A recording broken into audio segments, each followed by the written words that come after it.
men up to during these trying times? Because the high value men, I know they're around. They won't shut the fuck up. Low value men, I have not heard a word out of.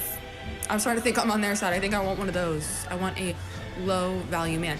They don't make podcasts. I haven't seen one low value man make a podcast. Do they not know how to use microphones?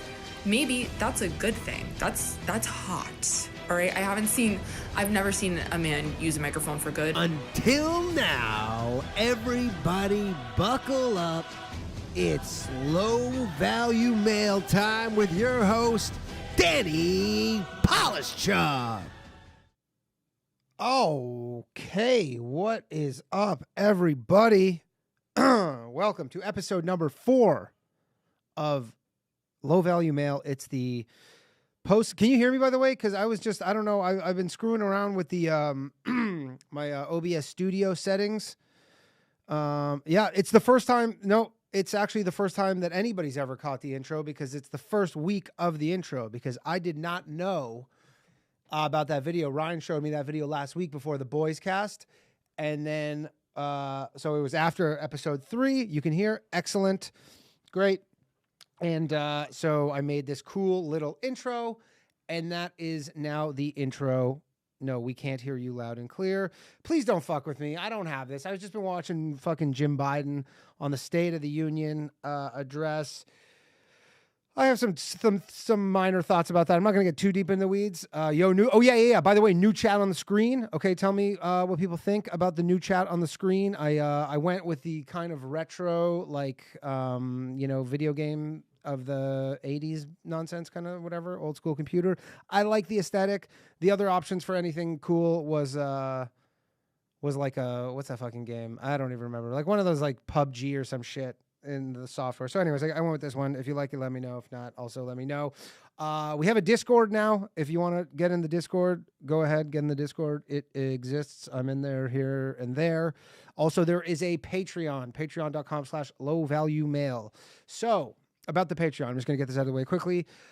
For now, I don't have a ton. I have some ideas of what I'm going to do on the Patreon. But for now, basically what I want to do, because I want to get a decent base of people in there. So there's 200 spots at $1 a piece. If you get one of those spots, if after those 200 are gone, it'll go up to probably $5 for the minimum thing. And if you get the $1, you'll have that for life. So it's kind of like how, at clubs and stuff where, because my girlfriend always drags me to these dumbass DJs. And then they're like, if you buy the tickets at the beginning, they're cheap. But then if you wait to the end, then you're fucked. So anyways, if you don't want to give to the Patreon, you don't need to at all. Like, you can still watch the episode on YouTube or Twitch. You can listen to the podcast everywhere you listen to podcasts. But if you want to help out, that's the way to do it. Anyways, so that's it. Also, in relation to... also leave me a review on, like, iTunes or Spotify, whatever the fuck, wherever they do that stuff. Subscribe to my channel if you don't. And then... also subscribe to me on Twitch or have some sort of backup because guess what? This week, the link, if you want the link for, I think it's if you're watching this on YouTube, the link is in the description, but you can find it. It's just patreon.com/lowvaluemail. But anyways, last week, a few days ago, my channel got its first strike. I've been fucking doing this shit for this is the 4th episode. I've had 3 episodes. I already got a motherfucking strike. Sorry for the swearing. It's unnecessary, I know. But I got a strike for medical misinformation. Your old boy, Danny Fauci over here, got dinged for medical misinformation. So I got a strike related to... It's funny because last week I had Alex Stein on. I feel like me just mentioning him might get me another strike. And if I get a strike now, my next strike, so they count this as a warning because it's my first strike, not in the description. You'll just have to figure it out. I can't get you the link at the moment, but... you can find it. It's in other episodes. I thought I put it in there. Whatever. You'll figure it out. I believe in you. You guys are, even though it's called low value mail, you guys are all very high value. And I feel like if you set your mind to something and want to find a link, you can find that goddamn link. So anyways, my next strike, I will be banned from streaming on YouTube for 1 week. And anyways, they said it was medical misinformation. Excuse me, I got a little parched, but with my anger.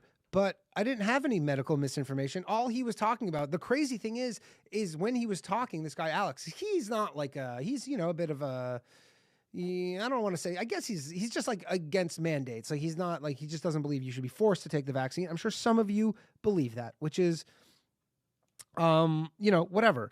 But that's not grounds for you to say that, to get a strike on YouTube. Where is the medical misinformation? And then he was saying how he's like, yeah, he kept sarcastically saying how the vaccine is safe and effective. And then I said, I said, you're going to get me in trouble. And then because YouTube is going to start detecting sarcasm, and I think they are detecting sarcasm because I got a strike. And then I appealed it, basically saying like, look, nothing was said that was medical misinformation. I'm not like, I don't even like want to even say stuff. I don't even want to joke about it, You're losing probably. I know, you know what? I know I'm losing some eyeballs streaming during the State of the Union, but also I watched the beginning of the State of the Union. Someone says that. I watched the beginning of the State of the Union. And all people care about is Russia. He got on to like, we're building bridges, and you're like, all right, who gives a fuck? Also, I didn't know that the State of the Union was tonight when I planned this stream. Had I known, I would have pushed it a bit, but I didn't know until. But anyways, so I'm not scared of YouTube, but I have contingencies. Anyways, so I have a Twitch account just in the case that you can't find me, or I got to go somewhere else. We're making backup plans. We're making backup plans. So I will say one thing about the State of the Union, which is interesting, which I'm sure some people will agree, is that they ditched the fucking masks. No more masks for the State of the Union. Well, not even no more masks. They just dropped the policy. They go, we don't need masks anymore. There was like 3 people wearing masks. I saw the one guy who looked like he was like a security guard wearing mask. And then one guy sits security guard wearing mask. Sorry, I just had a phone call. By the way, the phone lines, if you're listening, they are not open. Before I get into it, we have one guy who I kind of put out a feeler on Twitter, and we had a guy, his name's Alex Nikulin. He's going to be our first caller. I'm going to be calling him. So the phone lines are not open, so do not call. Save your calls. We will get to them. I'm kind of switching some stuff up a little bit, but anyways, just be patient with me, please. Because last week I didn't get to any email, so I'm going to start off the episodes getting to a couple emails. Then we're going to open the phone lines, because otherwise, if I don't get to them, I can't squeeze them in because I don't have a good call screening system, and I don't know how to do that shit. So I've been working on it, but anyways, Danny's doing out calls. Yeah, I am doing out calls, 200 a half hour or 380 for an hour, whatever that means. But anyways, nobody was wearing masks at the State of the Union. They conveniently got rid of that, which is interesting. And then you would have thought that a lot of them, would have still been wearing them, but no. The moment, I guess the vaccines are safe and effective, YouTube. Please don't ban me. There was no sarcasm there at all. Everybody at the State of the Union is vaccinated and boosted, and that's why all we have to worry about is World War. Okay, so we should do video chats with randos.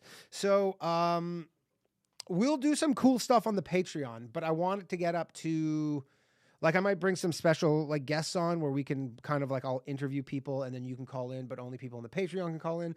But I only have, like, maybe 7 people on the Patreon. So once we get to the 200, then we'll start doing crazy shit. Until then, there will be some features, but nothing like really leveling up. Okay, anyways. So the thing, I was debating about this. I'm like, how much do I talk about the war? But, I mean, it's kind of like the thing, like I said, with the State of the Union, Biden instantly, he goes, the Ukrainian war. First off, one thing he said, he goes, we're unlocking 60 million barrels of oil from their strategic reserves, 30 million of theirs and 30 million from somewhere else. Then I went and looked it up. The U.S. uses 20 million barrels of oil a day. So they go, hey, we just bought ourselves 3 days worth of oil. Great. We got fucking 3. Yeah, someone just said literally 3 days worth of oil. That's awesome. That's like saying, hey, you know what? We're very concerned about what's going on in the Ukraine. We're going to send them $40,000 and see if that helps. He's unlocking it. Yes, I know he's unlocking the barrels of oil, but it's not much oil. Anyways, and I know the price of oil is spiking.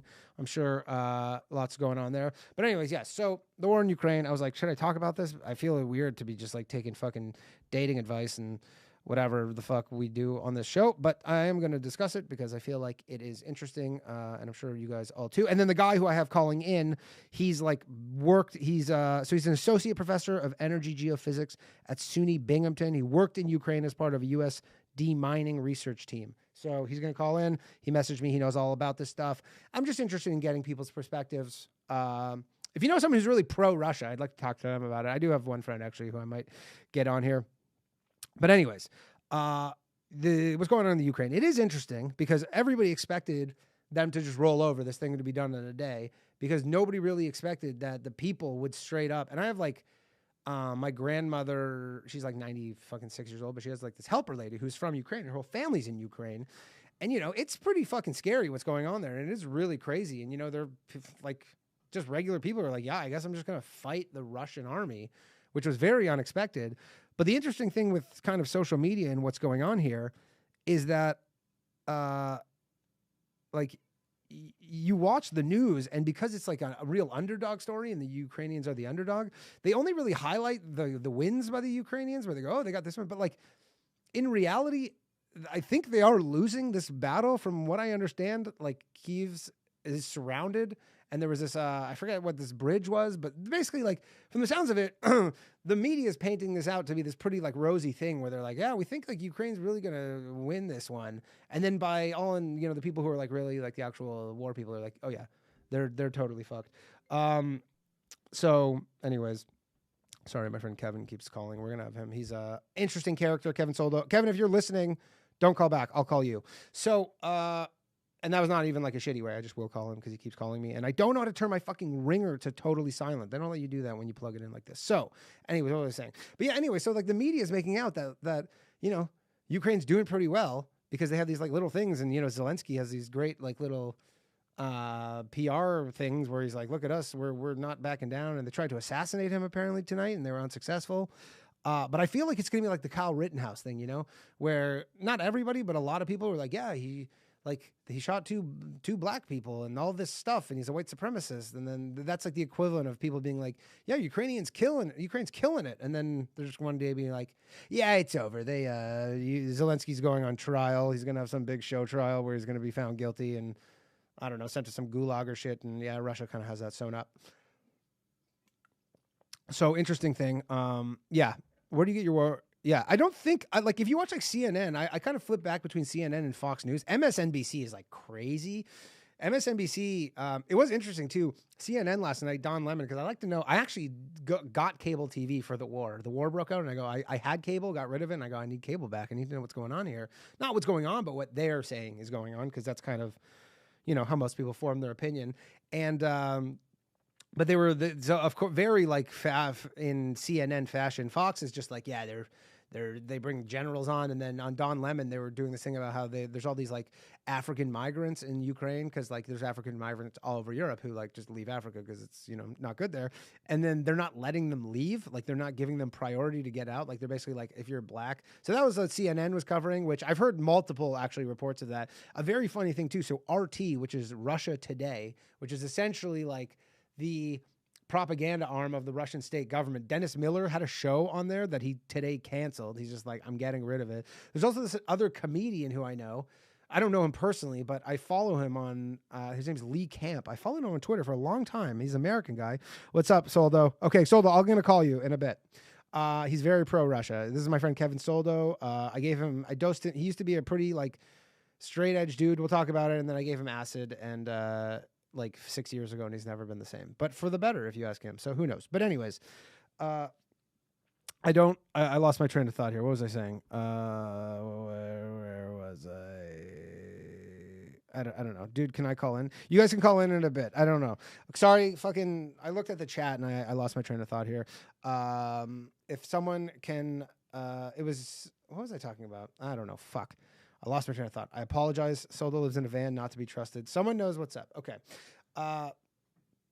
So anyways, I was talking about the media and stuff and what's going on. So that's what I'm watching the different medias just to see what's going on. Some of them, they take different tacks to kind of say what's going on. But for the most part, they're kind of saying like, you know, Ukraine is really having a chance. And then you go on Twitter and all those like real fucking Russia, like these war people who are like really into war and military and shit. And they're like, yeah, they're totally fucked. earlier there was America closed their airspace. That was a thing too. My mom sent me this because they're talking about no-fly zones over Europe. They're like, yeah, we need to have no-fly zones. And as far as I understand, correct me if I'm wrong, a no-fly zone means that if someone flies over your airspace, you shoot down their plane. That's what a no-fly zone is. It's not like, hey, can you just please go around? It's not like a, hey, just if you could just do me a favor, just go around our country. It's like, yo, if you're in our airspace, that's what a no-fly zone is. And so my mom was like, sent me this petition today to sign this to pressure Putin by like getting this no-fly zone. And I'm like, isn't this just going to start World War III basically? Because you have no-fly zones everywhere. But apparently they are shutting down airspace. So Russia is just going to be stuck. I really wonder this because I was about to say Trump. Biden was talking all this shit in the State of the Union just before this about how, they're giving them all these sanctions. They're fucking up their economy. And you're like, Putin surely had to know this was all going to happen.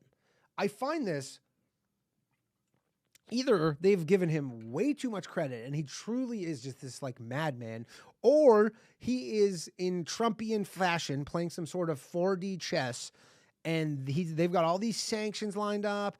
Because I know oil is a big one because all these countries rely heavily on Russian oil, especially in Europe. And if there's ever been a case for renewables, by the way, and like, electric cars, this seems to be it. Maybe how like COVID sped up the whole, like working from home and telecommunication stuff.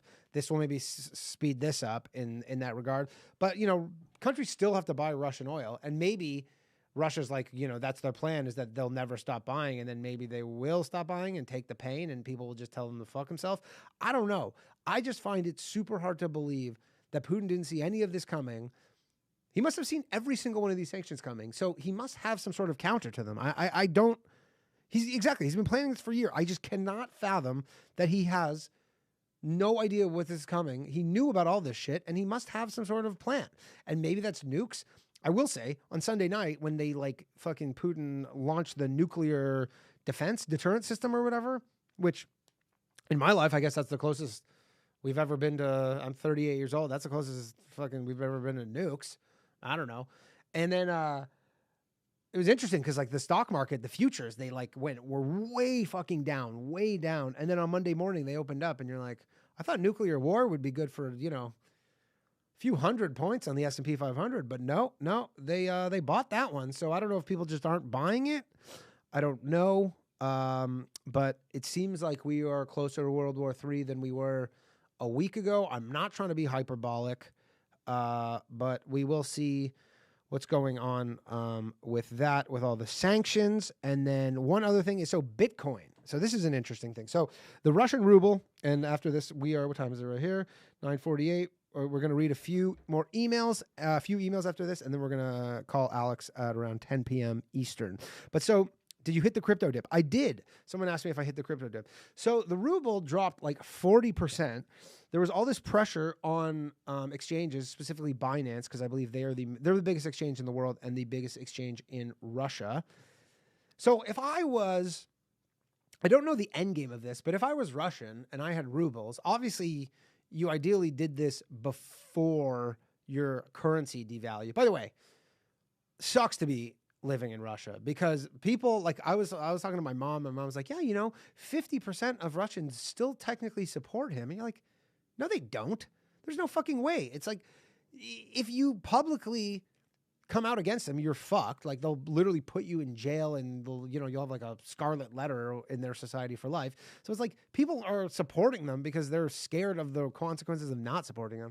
I doubt it's 50%, but like, they are still a fairly modern country. They still have everything that, you have in America or Canada or whatever the fuck.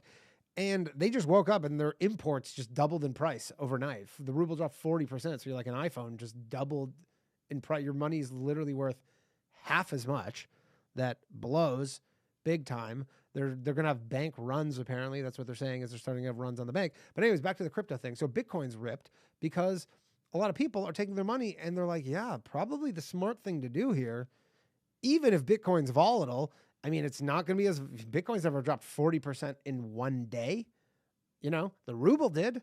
I don't think Bitcoin has ever, someone correct me if I'm wrong, but I don't think the Bitcoin has ever dropped 40% in a single day. So in terms of that, you're better off. But a lot of money has been going into stable coins like Tether. I think Tether will be the main one. Excuse me, I'm very parched.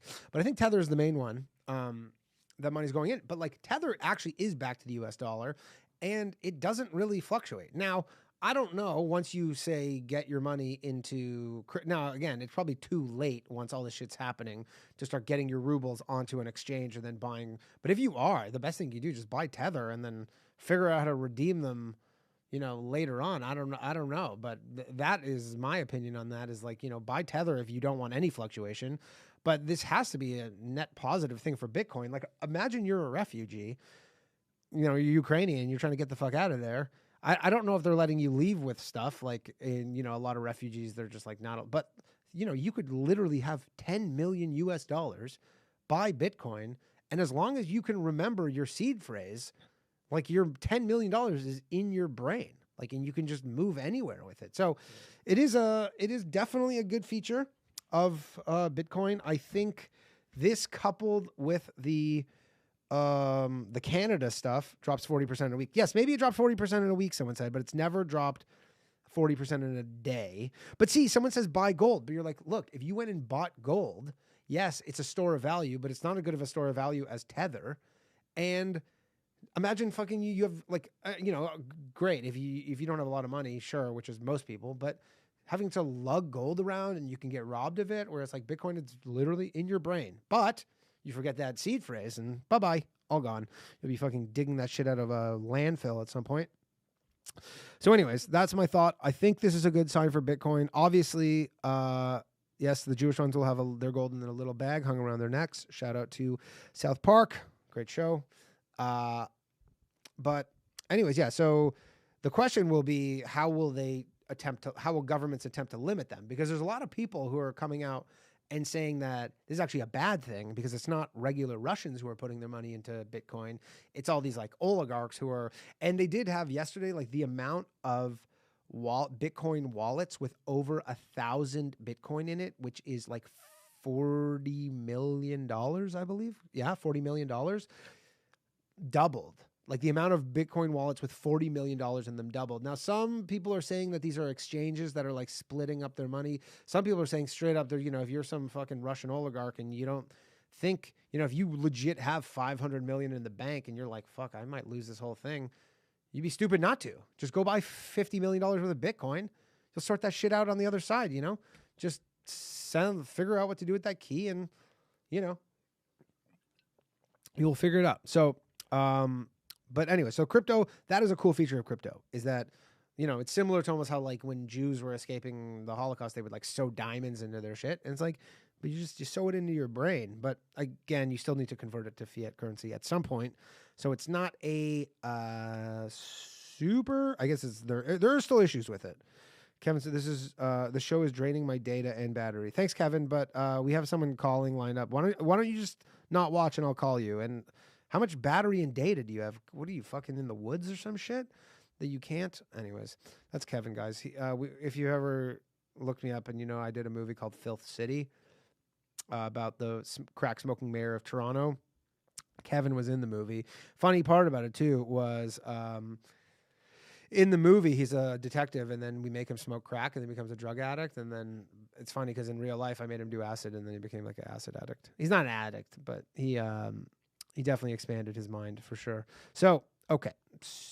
We're going to get to a couple emails, and then we are going to get our Russia-Ukraine. I don't know if I call him an expert, because I literally don't know anything about him other than the fact that he's a professor. He is a associate professor. We'll call him a fellow. We'll be like he's an associate professor fellow, or maybe he's not a fellow yet, or maybe he's better than a fellow. But he's a professor, so he said he worked in Ukraine and Russia a lot, and he's dealt with a lot of this shit. So we will talk to him. I'm going to get to a couple emails. Yes, you're streaming live. Cool. Thank you. By the way, if you have any, yeah, I miss Rob Ford too. He was the best. So we're going to get to a couple emails right here, and then we will open up the phone lines. Okay. So let us see. question number 1. This question is from a junior fellow to a senior fellow. By the way, I didn't read any of these, so I should have screened them, but I did not. Pat Thornton, correct. He played the mayor. Hello, Danny. My name is Joel, and I'm a 20-year-old male from Victoria, BC, Canada. Very lovely place. My brother lives out there. I sent in a voicemail, but fucked it up a few times, so I'll do this as well. My question is, what is your advice for a young man entering adult life in both a career and relational? That's not even a word. Relationship? I don't know. Is it relational sense? I guess it is. Thank you for all the Boys Cast content. You just want general advice for a 20-year-old man entering adult life? I would say don't go into debt is a good one if you can avoid. And if you do go into debt, don't go into like credit card debt. That's really bad. If you want to go for like just a practical one. In terms of a relationship advice, I would say for a 20-year-old male, I mean, this is probably the advice I give every 20-year-old male, which is, and you know, Chris Williamson, who was on the Boys Cast, he kind of, it's just like, probably don't get super locked up in a relationship and focus more on yourself and your career in your 20s. There'll be time for serious relationships in your, you know, late 20s, 30s. Someone said, make money, invest now. Absolutely. Very famous saying with investing, but yesterday, the best day to invest was yesterday. The second best day is today. Okay, thank you, Joel. Next question. This one is from Robert. High low value male, longtime listener, first time caller. He's actually not a caller. This is an email he's sending, so this is pretty low value of him. But let the record show I was there for White Square Gate. If people don't know what I'm talking about, White Square Gate was episode 1. You can watch that on YouTube. There was a white square. Was it intentional? Was it not? It might have been. I have no idea. Don't mean to make this about the Boys Cast, but I got to know, has Ryan Long ever read a book? He pronounces more words wrong than right and sounds like he's hooked on phonics. Rob from Vancouver. Hi, Rob. Yes, Ryan reads. Ryan definitely reads. We've shared books before. He's a reader. I think he just finds that shit funny, just saying words like that. I wouldn't look too much into it. He's pretty much the smartest person I know. And I just think he finds it funny. And that's it. Okay, next question here. So I will apologize. Some of these emails, because I was figuring out this whole system. This guy doesn't know he's typing. Okay. I didn't figure out the whole system and now I've decided that I will do emails first and then get them out of the way. So I have some of these emails are a little old and maybe people have kind of not been incentivized to email in. So anyways, this one says, how about all those low value male truckers? Tell us how you feel about Trudeau. I will tell you, fucking Trudeau, god damn it. This shit with Russia and Ukraine was a gift from the heavens. Oh man. Like the criticism he was taking from not just Canadians, he was taking shit from everybody all over the world about how he handled this whole trucker thing, the emergency powers, and literally zero talk about any of this shit. Nobody gives a fuck about any of this. By the way, that was not, oh God. I did this like 0. This was a 00. Oh God. Anyways, that's going to get screenshot by somebody at some point. YouTube, these are 00s. I went to Hebrew school for 9 years. At a bar mitzvah, 00s. Fuck. Okay. Anyways, Trudeau sucks. By the way, he does suck. But yeah, I know. Someone just said I got canceled. Yeah, Trudeau sucks. Putin sucks. They all suck. Biden sucks. I don't know. Macron sucks. Who's cool? I don't know. Are there any cool ones? Fuck, I don't know. Anyways, I like the truckers. The trucker thing was funny. It was crazy how they were doxing all these people who just donated to them. There's a hockey player actually who came out, Peter Stastny on the Winnipeg Jets, and he donated $1,000. I guess they can't fire him from being on the Winnipeg Jets. I'm not a self-hating Jew. I'm just I'm indifferent about it. Anyways, so those truckers. Okay, this one is from Guillermo. I wonder if that's his real name. I think it is. I like the spelling of that name. Guillermo. Hey, Danny, just got back from a women's basketball game. How do I recover from this experience? Thanks. Hopefully you didn't pay too much to go to the women's basketball game. I will say that. It's fine. I mean, I have a joke about the WNBA, and then people think I'm like shitting on women. Like I don't like women's sports, which I generally don't. I like some women's sports. I like women's tennis. I've gone to see women's tennis live. It's very good. Nothing against it. I like women's golf. I won't go watch that live, but you know, they're good at volleyball and stuff. The problem with basketball is that structurally, it's just the court and the rim are set up for men. Like, I mean, I don't want to get into this really, but tennis is the only scenario where they don't adjust the playing field, but they do play less sets, at least in majors.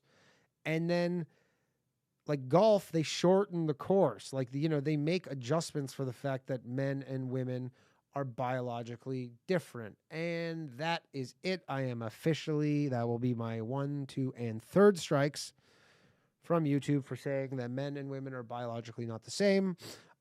It was a good time on the show. I will say that I had a good time for 3.2 episodes of Low Value Mail. But anyways, that's my point. I don't know. I could go to a women's basketball game, like a WNBA game, and have fun. Like, they're amazing. Like, especially with shooting. Like, they're not as good as the men, obviously. That's goes with the question. Like, the best woman, and you compare it to Ja Morant or LeBron. Like, it's just, there's no comparison.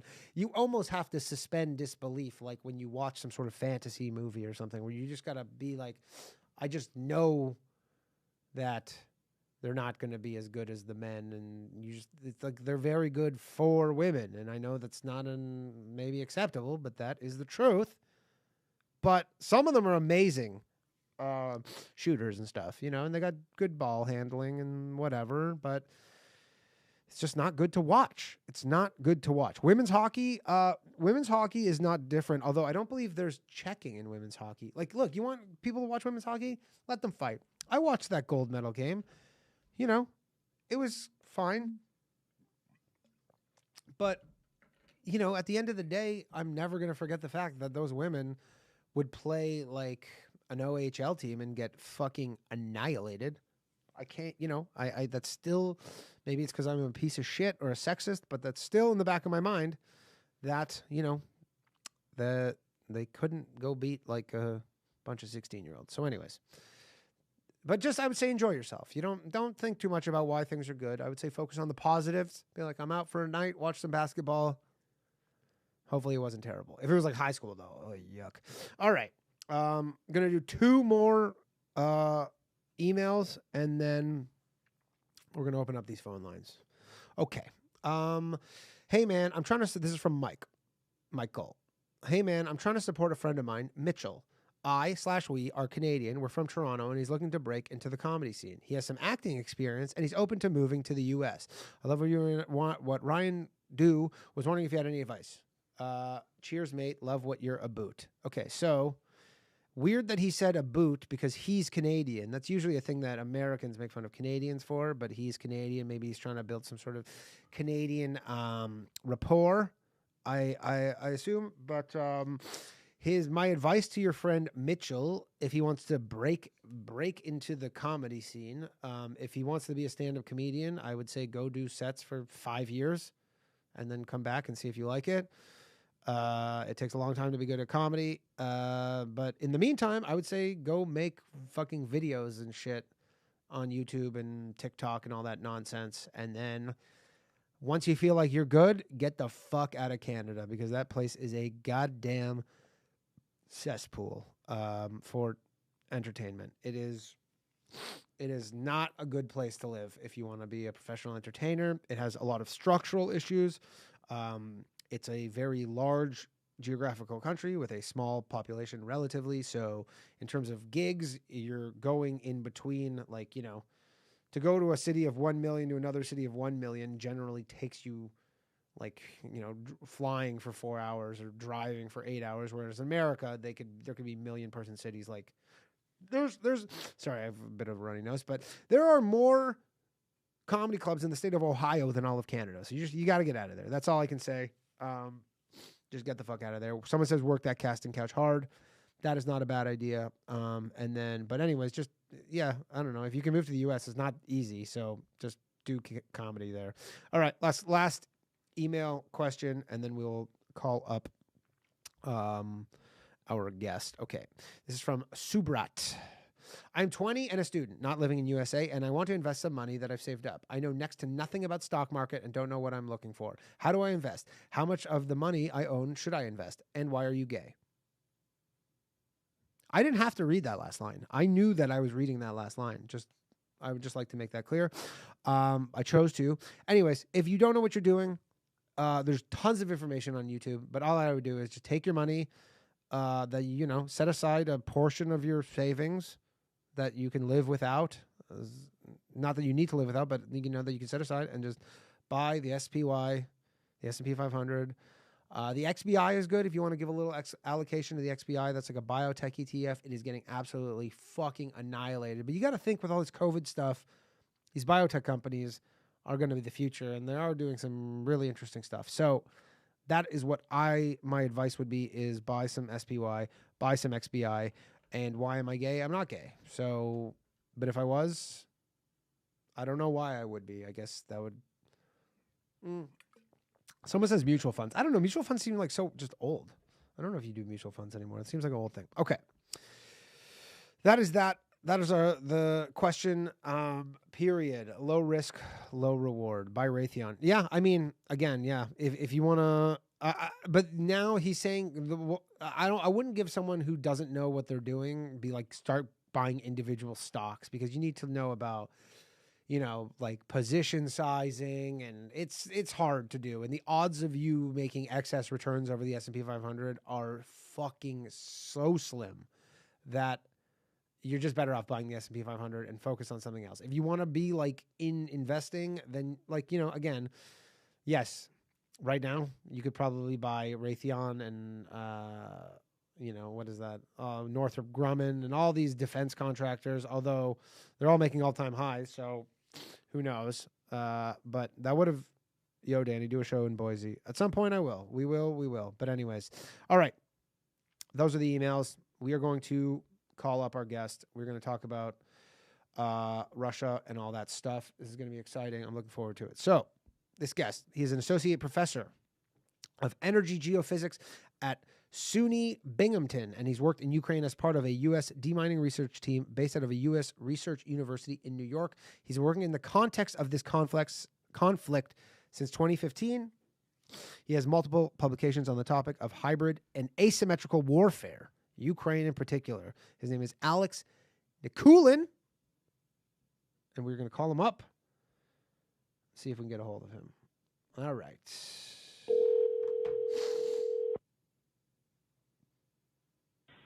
Hey, Danny. Hello, Alex. How are you doing? I'm doing great. Okay. Thank you for calling into Low Value Mail. I appreciate you calling in. Did I get your last name correct? Nikulin? Is that right? Yeah, you're good. Actually, people pronounce it differently.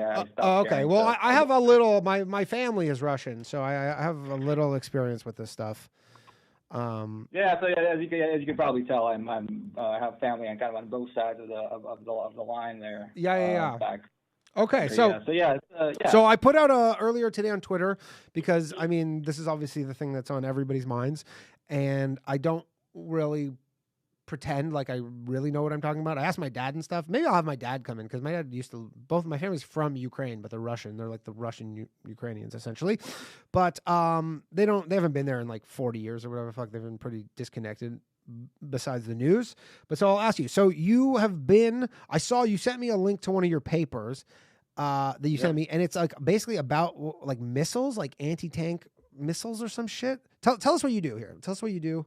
Sure. Yeah. So we basically work on demining research. So when the conflict first broke out in 2014, there was a sense that it might actually end.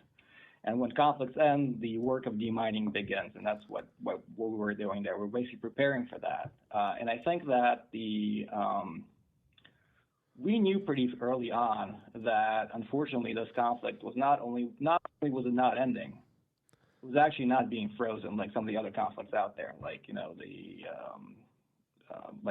a great example of a frozen conflict is North and South Korea, right? They don't have a peace agreement between them, right? There's this heavily mined area in between them, the DMZ. So, when was the last time when was the last time you were there? I was there last time. I was actually supposed to be there in January, but that didn't happen because of everything kind of going on lately. But the last time I was there was in 2019 before COVID. Okay.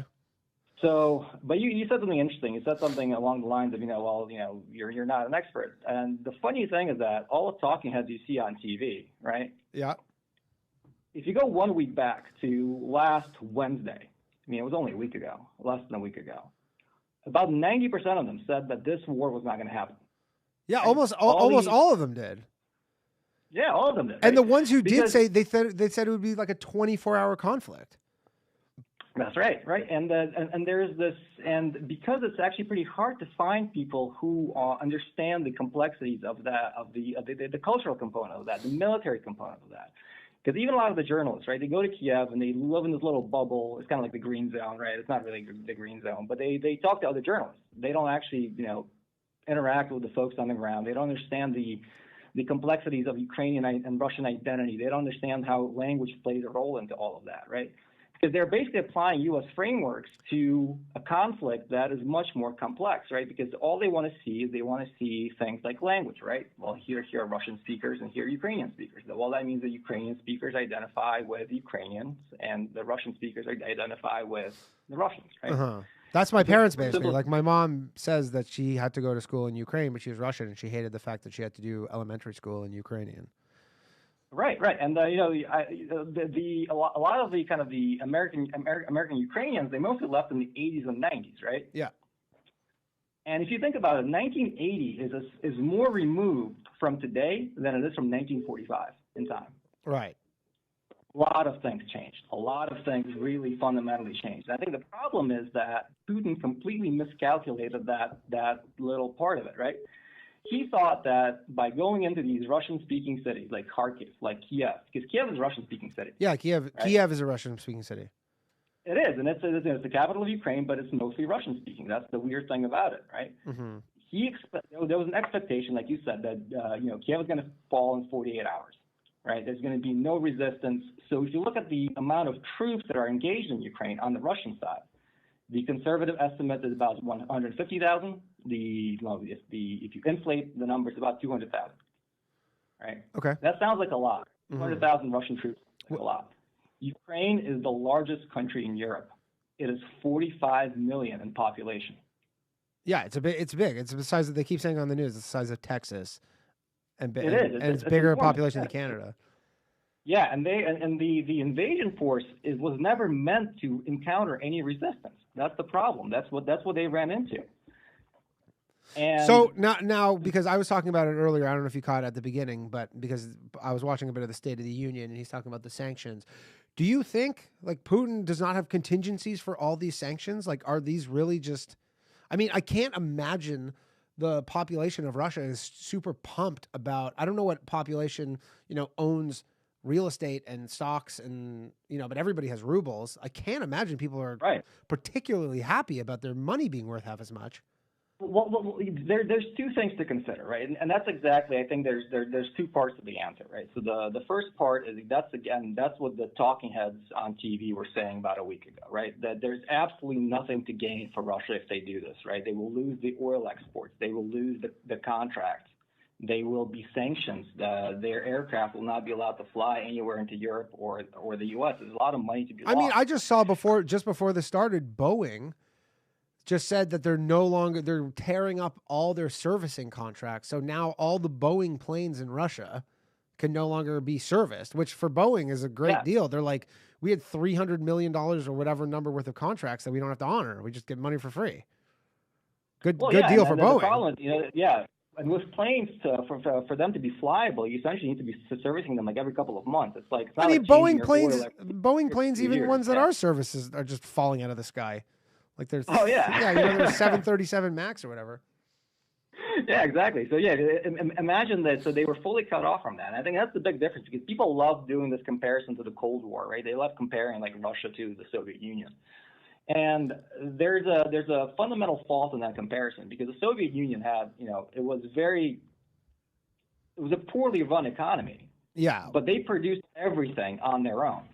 So they were really not that sensitive to sanctions, right? They had their own planes. They might have not been great. They had their own, cars, which again, people made fun of. But they had, yeah, exactly. But they had four wheels, right? Yeah. And so the Soviet economy was very resilient to sanctions. The Russian economy produces nothing, right? So there was kind of this joke going around, like, if you try to support Ukraine by boycotting Russian goods in the U.S., what would you not buy? Caviar. I was like, I made a joke about it where I was like, I'm going to stop in support of Russia. I'm going to stop, in support of Ukraine, I'm going to stop eating caviar. I don't know. Yeah, right, pretty much, right? So I couldn't tell you what else. Like I can't think of one other product.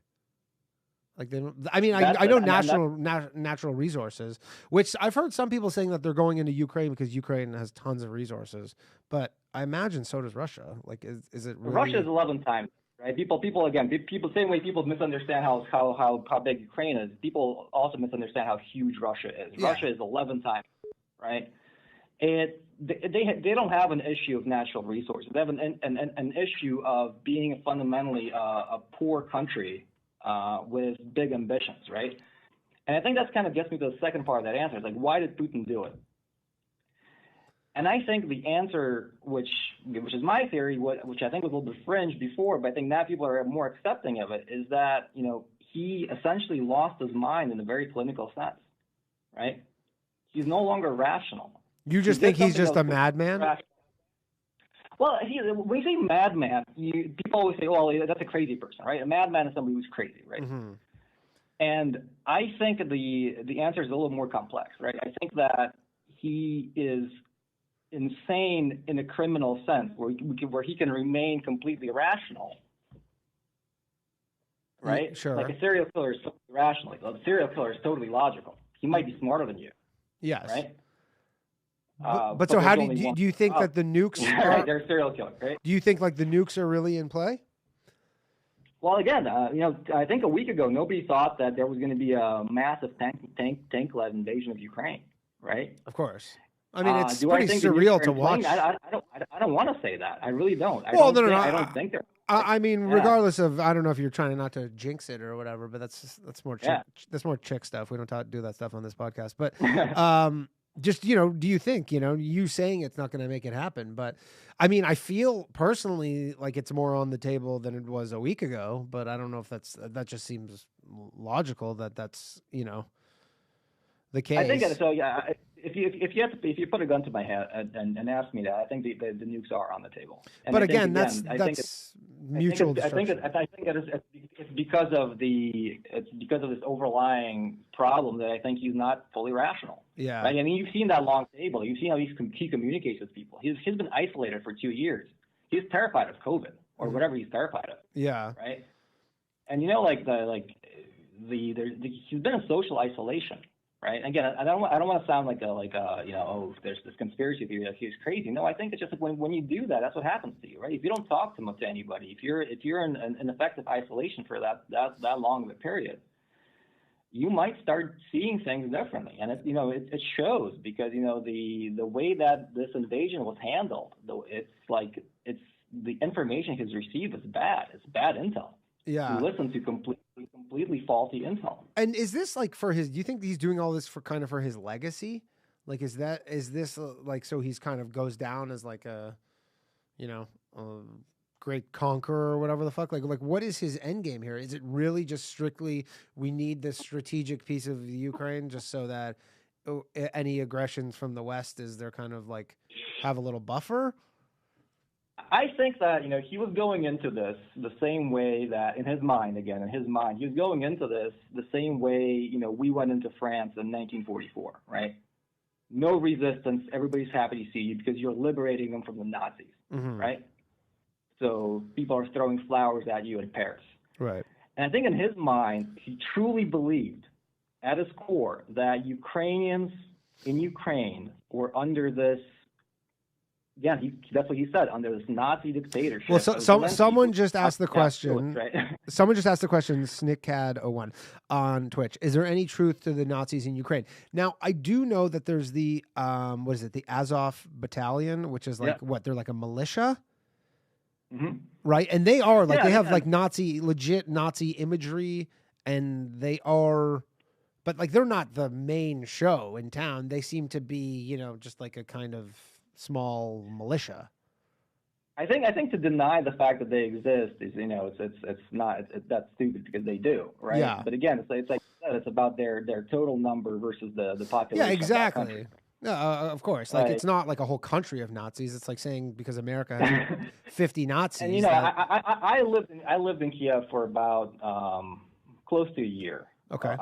Basically, and you know, it's a diverse city that has a diverse diaspora of very, very different people. There's a huge Jewish population, it has a huge African population, right? Yeah. So because the people come there to study.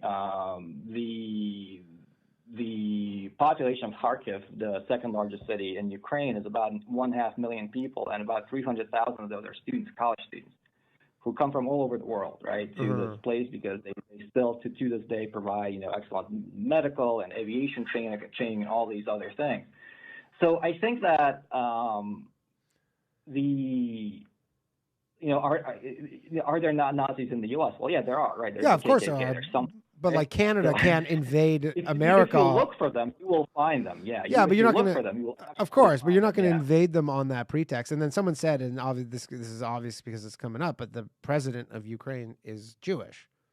Literally, yeah. Literally Jewish. So to say that there's all these Nazis. I mean, well, and if you look, and it's more than that, right? The president is Jewish. The Interior Ministry, which is like the head cop, he doesn't speak a word of Ukrainian. Avakov, he does not speak Ukrainian. He speaks only Russian, right? Their main oligarch doesn't speak Ukrainian. Half of the country doesn't speak Ukrainian, right? And again, I think in going back to Putin's mind, he essentially equated that language identity to their support of Russia. And maybe if this was 1990, he would have been right, because again, in 1990 is probably the last time Putin actually like interacted with reality. Yeah. Right? That's before he got shielded from this reality by his guards and his planes and his all of that. But time goes, right, and people interact, and they change their allegiances, if you will, right? So, if you look at all those videos on the internet right now where the Ukrainians are protesting against the troop movements, where they're actually, shooting at the Russians, they're mostly speaking Russian. Yeah. They're mostly speaking. You know what? One thing I couldn't get over, which I'm like, this must be just such a problem, but is that because they're all just wearing each other's uniforms? They're all like they're essentially impersonating one another, because that's obviously a good cover. And it's not like going into Vietnam where it's pretty easy to separate the Americans from the Vietnamese. It doesn't matter what uniform they're wearing. I'm like, this seems like it's just another. Sure. So if you want an easy marker to look for, the Ukrainians, typically the Ukrainian military has yellow tape on their sleeves. The Russians will wear white tape.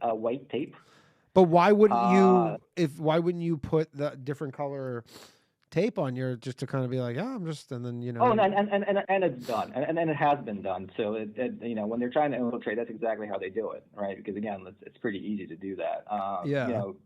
That just seems like a nightmare, because they can all speak the same languages and.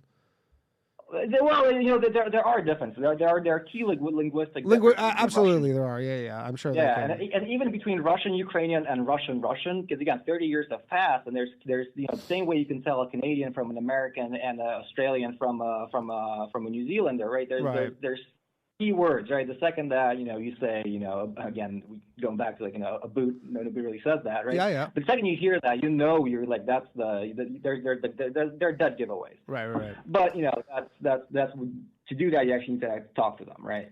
Yeah. No question. Sorry, go ahead. Mm-hmm. I was just gonna say, someone has a question. How long, Austin? Someone's asking, how long do you think it's gonna take? What? How long do you think the war will be? This is from Gabriel. So that's a good question. That's a lot. I've been thinking about that a lot, right? I think the initial invasion plan, and this was actually there was a dead giveaway. One of the Russian websites published a pre-planted canned piece, I think 2 days ago. Uh-huh. Basically, we've taken Kiev, and Ukraine surrendered. It's something they put it on a timer, right? Because that's when they were planning to take Kiev. Yeah. Like they just were like, yeah, it'll be done by that point. And so exactly. So and obviously they're nowhere near they're nowhere close to that. And again, it's because they've encountered resistance that they were not expecting. And the problem is their force again is relatively small. It's only 200,000, even if you're going by. Yeah, and and from what I understand, once you spread out all these people over this giant landmass over 4 axes or whatever, like it's really not a lot of people. It's really not. But my problem is I just don't see them kind of like, especially Putin, and everybody's like this madman. He's not going to like go back with his tail between his legs. And that's the thing. I think that's the thing that's the worry, is the thing that's probably the big wild card. Say you go out and you get into a fight that, like personally get into a fight that you understand you're going to lose. You can back out of it, right? As a person, you can say like, I'm sorry. You can apologize. I didn't mean that. You step back. He can't do that, right? So he has 2 options, and I think those 2 options are going to, again, I think this is going to go 1 or 2 ways. And this is my assessment. Either in about a week to 2 weeks to 3 weeks, we have a total collapse of the Russian ruble under the force of sanctions. We have a collapse of the Russian military in Ukraine because their lines of communications are so thinned out that they just run out of fuel. Right? Yeah. And there's this giant fiasco, and the forces and Putin's regime essentially collapses under that, or he goes all in. Right, he goes all in. He declares a mobilization in Russia because, again, you need about 2 to 3 million people to actually control. And what, he just does a draft? I guess they have lots of conscripts in Russia, right? They do, but they're again, speaking of low quality males, right? Those are the lowest value males, the ones who are just kind of like puttering around in the Russian army. Well, again, I mean, they're kids. They're like old kids, right? Yeah, they're like literally kids. They're mostly they're mostly they're tired. They're young. They don't know what they're doing there. They haven't been trained enough. And it's not like, I think that one of the biggest images that's being shattered is this like myth of this rebuilt, repurposed, retrained, and high morale Russian army. Yeah, I think that's the biggest thing that's crashing. And I know that there's the media right now wants to paint it very one-sided, right? They want to say that Russia's just losing. But the fact remains that they're taking losses, they're taking casualties that they were not prepared to take. Yeah. They were not prepared for this to be any more than just literally a drive to Kiev. And just like, hey, we're here, we're taking your thing. We're here, give us our flowers, and Zelensky, goes on trial, but instead, what's happening is the opposite. There's like a consolidation of that nation, which they've never seen that. So kind of the joke was always that one day Putin's going to get a medal from the Ukrainian government for uniting that country. Yeah. I mean, they're saying the same with NATO. Now, do you think there's any sort of scenario where some kind of general in Russia just takes out Putin, just kind of someone poisons his dinner and something like that, and then they're just all right? That's my 2 to 3 week scenario, right? That's if this is over in 2 to 3 weeks. That's how it's. Okay, who do you think has the greater chance of being dead first, Putin or Zelensky?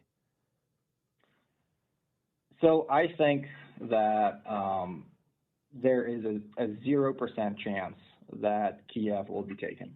You think 0? Are they not currently like surrounded? Well, they can surround it all they want. The problem is, it's like they still have to. They still have to surrender. I don't know if you I don't know if you've ever been there. I've never been there. No. On the western side of the river, so there's a giant river that flows right through the middle of it. And on the western side of that river, it's the old city, and the old city is basically, it's like San Francisco. Yeah. It's tiny streets. It's very, very high elevation changes. You can get lost there, even if you're not, in a war. Oh yeah, and especially if all the civilians are armed, then you're fucked. Yeah, for the first 4 months of living there, I would get lost like every week, just wandering the streets. So driving in tanks through there, it's like you're driving to your certain death. Yeah, and then if you're walking through there, then the civilians are just gonna be shooting at you because they're all armed. Yeah, and the other side of the river, it's all block apartment buildings, all projects. Yeah. Right. So like neither of those sides of the river are necessarily good for advancing using traditional Russian tanks. It's a mismatch between what they want to do and what they can do. So then what do you think? Just some sort of stalemate? Where they just kind of or what? They just kind of surround them and they bring in they have airstrikes? Like Do they have the Yeah, capacity? and Do they have the capacity to drop an airstrike and just level Kiev? Like, just, I mean, they could. They certainly could, could try that. But again, if you go back to Russian history, and there are two conflicts in Chechnya, the entire, and people talk about that. That's a huge trauma for the Russians. There are two kind of failed wars in Chechnya. Well, the second one was semi-success. But the entire region, the entire republic, or used to be kind of semi-independent nation of Chechnya, has a population of 1.2 million people. That's all the cities, all the villages, all the mountains, right? Yeah. And that's like 2 years. Just the city of Kiev is 4.5 million people. Yeah, it's big. Just one city. It's enormous. It's an enormous city. It has Plus, the tunnels. mayor is the fucking former heavyweight champion of the world in boxing. Yes, he is. Yeah, you know, fucked up. Imagine you're like a soldier. You're just like some punk ass 18-year-old Russian soldier, and you come across that dude. Yeah, and that's a nightmare. No, Klitschko is there. Yeah, Klitschko. Both of them, both the Klitschko brothers. Guys, they all have political differences, right? And that's the other thing that before the conflict was happening, the former president of Ukraine, Poroshenko, and Zelensky and Klitschko, they were at each other's throats. Yeah, like, I mean, it was an incredibly corrupt country, right? As far as I understand, like Ukraine. Yeah, and they all they had their own TV channels, they had their own propaganda. They were basically because Ukraine is a democracy, and the elections are fierce, right? Mm-hmm. This is like the Democrats versus the Republicans, but you add like 6 more parties to that list, and everybody's vying for power. Sounds like Canada. But the second those troops cross the border, that country united like it's never been united before. Yeah, which you would assume. I mean, that probably the biggest calculation is just assuming that they were going to keep fighting. That's what I can't get past is this giant miscalculation, this giant misunderstanding of the reality on the ground, and which leads me to believe that if he was fed bad intelligence and it was that bad, it's basically because he didn't want to hear any other intelligence. Yeah. Yeah, I mean, he doesn't. I don't see the vibe of the people around him wanting to tell him no. Really, ever. Yeah, because I know anybody who tells him no or anybody who challenges him, it basically gets disappear. First thrown out of right. You look at all the opposition. Like, well, what opposition, right? They're all either dead or in exile, right? And those are the people who that's your feedback mechanism, right? Right. That's like if you're a politician, you need the opposition to basically constantly poke you to essentially kind of at least guide you into some sort of reality. And that miscalculation, it's. Do you think any possibility of like some sort of revolution in Russia, where the people just kind of? I think that's what everybody's watching for, right? I think because there's always this. With the sanctions, right? Like there's always this narrative. Oh, we want to hurt the oligarchs, we want to hurt his inner circle, but we don't want to really hurt the people, right? Mm-hmm. And that's what we've done to Iran and places like that throughout our history. But these sanctions are hitting common Russians, right? Imagine their inflation when ruble was 75 last week. Yeah. Now it's 150. Oh, it's insane. Right? That's double. So every single thing you buy just doubled in price. I mean, I'll tell you, I will give no further details than what I'm about to say, but on the weekend, I was hanging out with the daughter of a Russian oligarch, and she does not seem too bothered about it. Well, yeah, because if you go from having 100 million to 50, you're probably okay, right? But imagine that if your subsistence is about the equivalent of $5 a day or something, now it's $2.50. The average Russian salary is about let's say 30,000 rubles, which is about $500 a month, right? Yeah. But now everything that all your budgets just doubled, right? Yeah, that's what I'm saying. And all your imports of all your fancy American goods you like, Yeah, and then that's the thing. Like, there is no internal production of any of that stuff. And they're like, oh, we produce food. It's not actually true because all the components of modern food are actually imported. I mean, right? they do produce wheat. I know they're like one of the biggest wheat importers, and they are a major oil exporter. But I guess there is a scenario where some countries might call their bluff and be like, you know what, keep your fucking oil, and we'll make do. I don't know how they'd make do without it. I don't know if that's just me not really understanding the scenario, but it seems like they were very much banking on the fact that there would be no scenario where they're no longer selling their oil. Well, I mean, which if you funds think the about it, whole right, situation. the second they invaded, they lost that pipeline, the Nord Stream pipeline that was supposed to go into operation. Right, yeah. And they invested $11 billion into that. That's just lying there on the seafloor now. That's never going to get used. So they were ready to part with that right off the bat. But the sanctions were pretty interesting. What they did was, again, they sanctioned the Russian central bank, not allowing them to actually intervene in the like to prop up the ruble, because essentially they would have just basically supported it. Last Wednesday, Thursday, and Friday, the ruble was actually only up like 5 or 3 to 5%. Because the second people started dumping it, the Russian central bank came in. They just come in and buy it. I mean, if you look at the chart of the ruble, for people who are investing in crypto, it literally looks like a rug pull of a shit coin. It's just like and what they did over the weekend was they took that away from them. They took their ability to buy currency. And on Monday, the Moscow stock market didn't open. Their biggest it still hasn't opened. Financial. I don't think it hasn't opened. They didn't open it today either. They're just kind of hoping. Because they're kind of just hoping this problem will go away, and then they'll reopen it, and they'll be like, "Yeah, it's all good now." Interesting. Okay, Alex, thank you very much. I don't want to take up too much more of your time. But you know what? We'll have you back because you seem like you know what you're talking about, and and I'm sure this is not going to be the end of this conflict. So we'll definitely have you back. Is there anywhere where you have people like to follow you? Anything? If you're into that, people. Well, I am in academia, and there is no such thing as cancel culture, right? Yeah. So we're, I technically don't have a Twitter account, or even though I contacted you on. Gotcha. I gotcha. Well, you know what? If you're if you're going to SUNY Binghamton and you're looking for a teacher or some shit, I don't know if that even makes sense. I'm sure you probably pass through Binghamton when you're driving up to Toronto, right? Because absolutely. That's the last Tim Hortons on the way. Yeah. Okay, cool, man. Thanks, Alex. I appreciate you very much, and we'll talk soon. Absolutely, yeah. I'll be in touch. Okay, take care. Bye. Okay, so that was the smart portion of the show. Now we have caller guest from last week. This is JJ. Don't take any offense here, but this is going to be the dumb part of the show. JJ Lieberman, everybody, how you doing, man?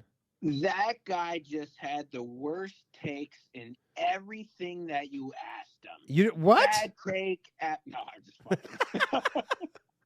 I was going to say, JJ Lieberman, everybody. No, he was actually really interesting, really smart guy. What was his background? He is an associate professor of energy geophysics at SUNY Binghamton, and he's worked in Ukraine a bunch, and he lived in Ukraine. So how did you meet that character? Did you guys already discuss it? I just got back from a set. Oh yeah, how'd your set go? People want to know if you have a home yet, JJ. Yeah, I'm Bushwick. You got a place in Bushwick, okay?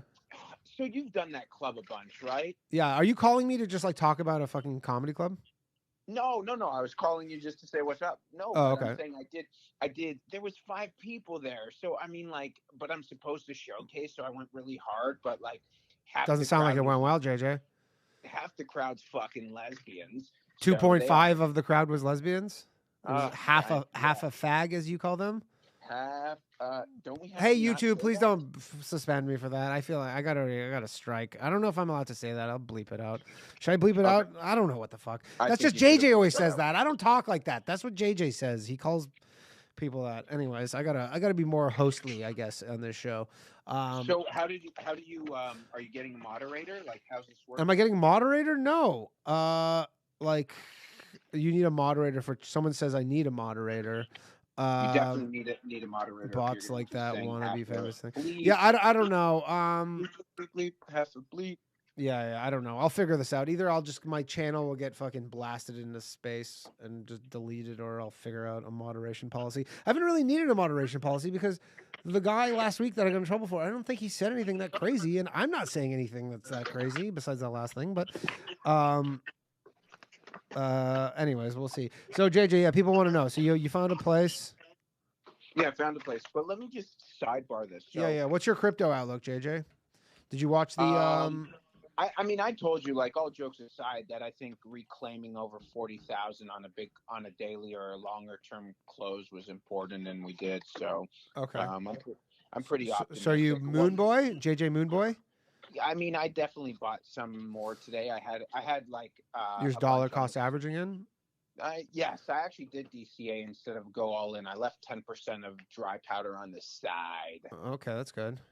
Yeah, I think leaving 10% is fine right now. Yeah. I mean, I don't know why. What do you feel like? Have you guys discussed this already? So I came. No, back we didn't have. This is the crypto portion of the show, JJ. Okay, but before we do, I mean, those are tough rooms when there's like 5 fucking people there, right? Like the booker knows that, right? Like he's not going to judge me off 5 people. No, probably not. But maybe he will. Depends what kind of mood he's in. Yeah, that's true. Did you do your A shit though? Of course, I was screaming. Nice. By the way, people don't know the JJ's A stuff is just him yelling at the top of his lungs. So, so the worst part is, like, there's a couple in the front row. Yeah. The chick and the dude are laughing, and then the fucking, I don't know if they're lesbians or hipsters. Why do you think they're lesbians? Just because it's Brooklyn? Because they were not do you think, laughing at wait, funny. You think anybody who doesn't laugh at you is automatically a homosexual? By the way, JJ is a homosexual sometimes. So I think a woman who's not laughing at funny is either A, a woman, or B, a lesbian. Is there a difference? Good point. You never thought about that, right? Good point. So anyways, okay, so you showcased for the Booker, didn't go well, but also there were 5 people. Yeah, there were 5 people. No, I mean, like, the two people were laughing. No, it was actually 6. And 2 people were laughing, and the other 4 people were just fucking staring at me. You know, there is something to be said about comedy clubs. When there's only a few people, it's harder to get those belly laughs. But anyways, obviously.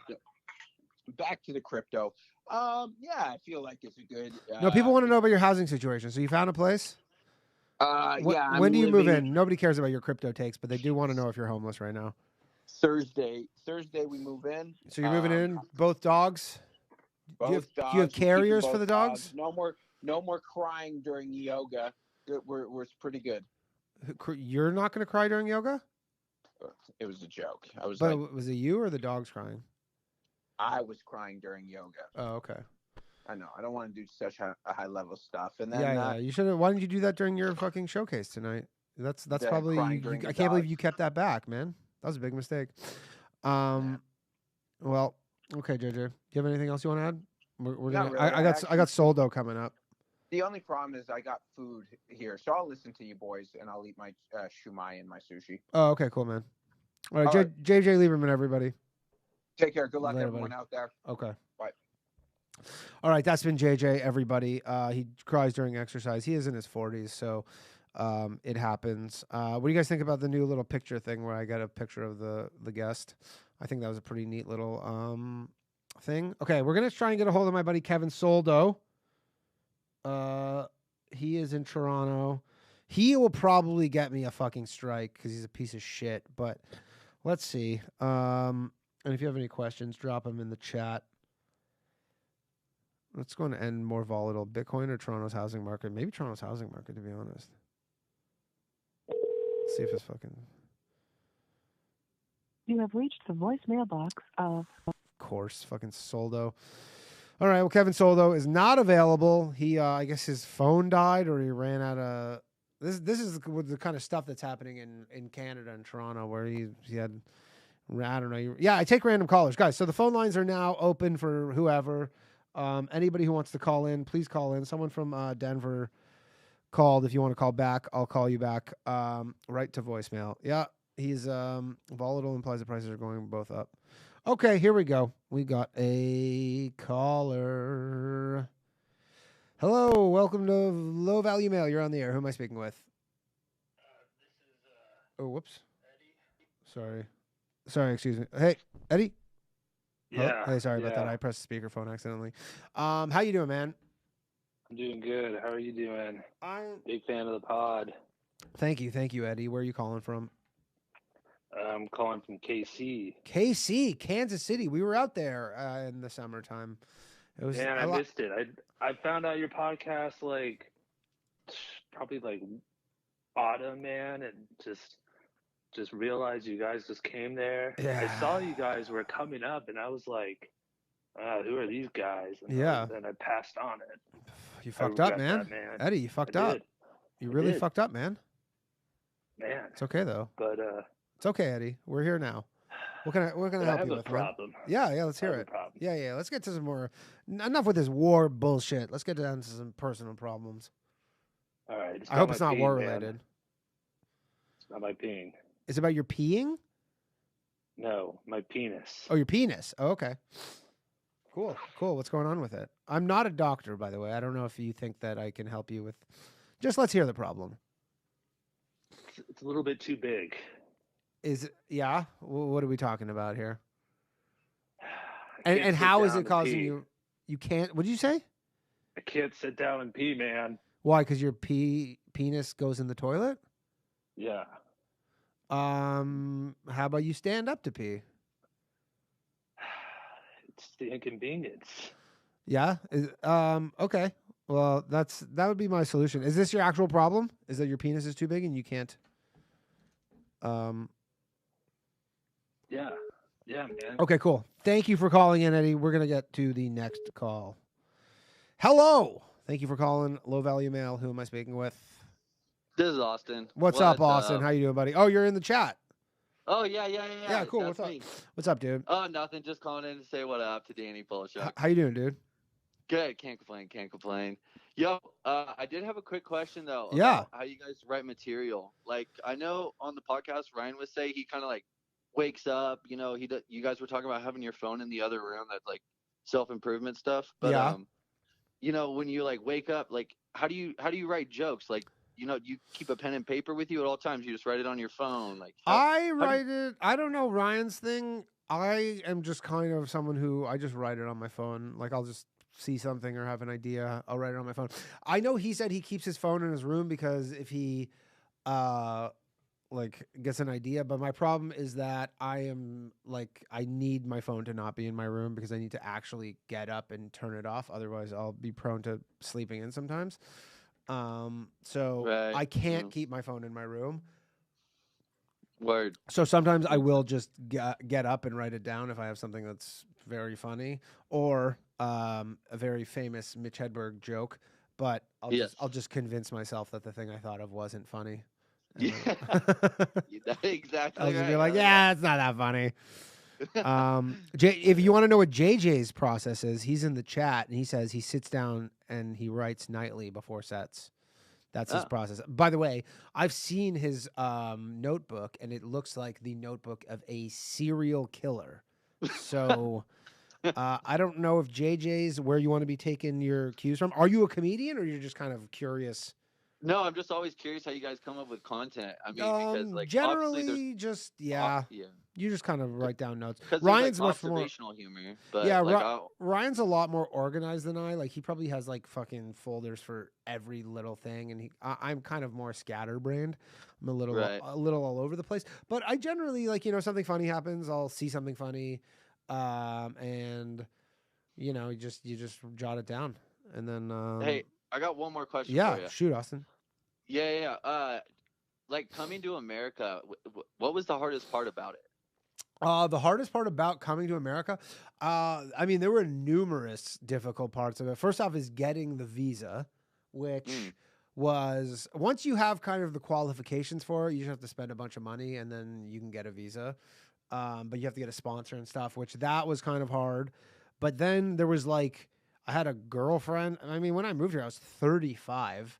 I had a girlfriend. I had all these possessions. I had a car, like all this shit that I literally had to just, pack up all my, I put a bunch of shit in a storage locker. I threw out half of my shit. I sold my car. Like it was more just, downsizing your life because you're not really it's not like a lateral move, especially going from Toronto. Like I'm not just taking all my possessions and moving into a similar place. Like I basically just packed my car with a little bit of stuff, drove down to New York, realized that having a car in New York sucks. So then I basically dropped everything off, drove back to Canada 2 weeks later, sold my car. Wait, if you live 12 stories up, how do you even get all your shit up there?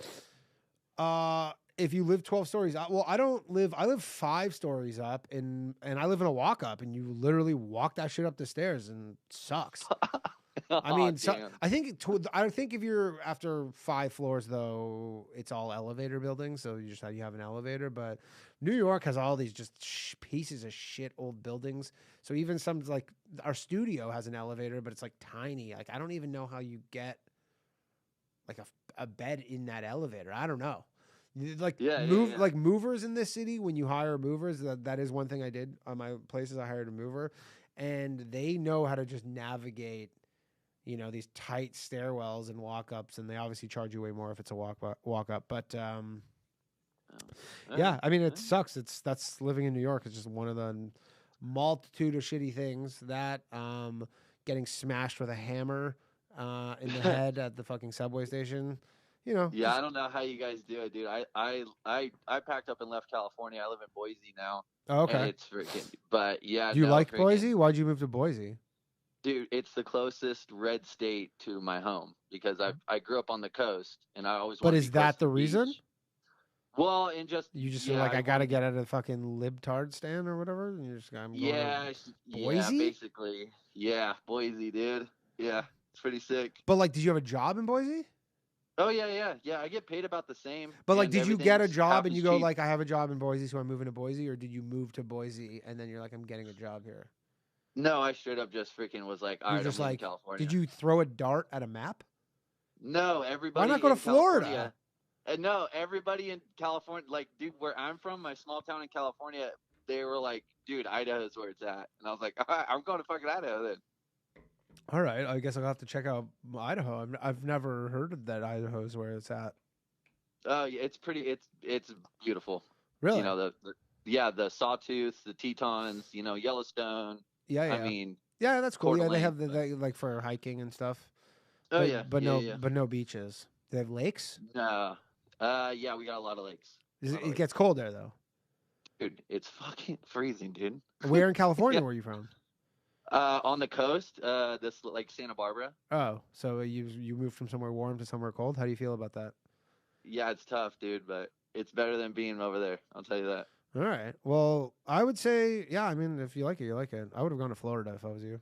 I know it's further away, but it's like it sounds like you want some sort of. It's the same for you. Like you left your family, but they're that far. If I moved to the complete other side of the country, like that's further away from my family. That's true. That is true. Yeah. I don't. Well, yeah. That is true. I didn't think about it that way. I just moved to New York because that's where comedy was. I have lots of friends who moved to L. Like if LA was the clear cut better place to do comedy, which it's not. But it's arguably been in the past, but it's definitely not right now. But if it was the case that was, I would have gone to LA. Okay. Yeah. That makes for sure. But yeah, but I tell you where I would not have gone to. Where? Boise, Idaho. Hey, thanks for making me laugh. You and Ryan, dude. You guys are the best. Yeah, no problem, dude. Take care, buddy. All right, that was Austin. Thank you for calling in. Someone says New York is where the comedy is, and AIDS. Kevin Soldo, if you're listening, by the way, the phone lines are open. Kevin, if you are here or anything, I'm not going to try calling him back. We have a couple of voicemails, actually, I'm going to get to. These are low value. Oh, here's a low value voicemail. Actually, let's just do these in order because there's a couple of them. Okay. Someone. Yo, Danny, it's me, Riley. Give me a call back at 530-310. Oh, no. Okay, I didn't want to dox Riley. That could definitely get me in trouble. I'm going to call Riley back. I shouldn't have read that. Oh, no, that's fine. Nobody got the full number. You could guess. Let's see. I'm going to call Riley back. We'll see. Maybe he picks up. He's probably like doing something. He's like, what the fuck? Leave me alone. I'm watching the State of the Union. Hello, Riley. Yeah. Is this Riley? This is Riley. How's it going, man? It is. He hung up on me, that piece of shit. Riley, you fucking asshole. You called me, motherfucker. He probably thinks I'm fucking with him. I'm sorry, but the person you called has a voicemail box that is. All right, so I tried to call Riley back. I think he blocked me. I think he thought I was fucking. They're getting really, really crafty with these like student loan. I got one voicemail for like a student loan, and it was like this chick, and it was it sounded really like they sound so scammy, and this was like legit. Okay, we got a call. But anyways, they're getting really crafty. All right, here we got a call. Hello. Thank you for calling into Low Value Mail. Who am I speaking with? Melvin. Melvin. How you doing, Melvin? How are you doing? I'm good. I'm good. Is this a audio recording? Because I was just watching you on YouTube, and now you're talking to me. This is a call-in show on YouTube. Well, that's awesome. I guess you have some delay, so I guess you do have some means of. Well, there is some well, it's not a screening delay. I literally think it's just like my voice traveling to your computer delay. Like it's, well, I'm not that far. I'm right here across the Hudson River from you. I guess. I don't know. Maybe there's a natural delay. I use this thing called OBS Studio, and they give me an option of a 20-second delay, which I was considering because in the event that someone eventually says something crazy and then gets me in trouble. But I'm going to deal with that in the future because I don't have the bandwidth to deal with that at the moment. So please don't say anything crazy. No. But yeah, anyways, yeah, there is some kind of like minor delay, but I don't. What is it, like a couple seconds, maybe?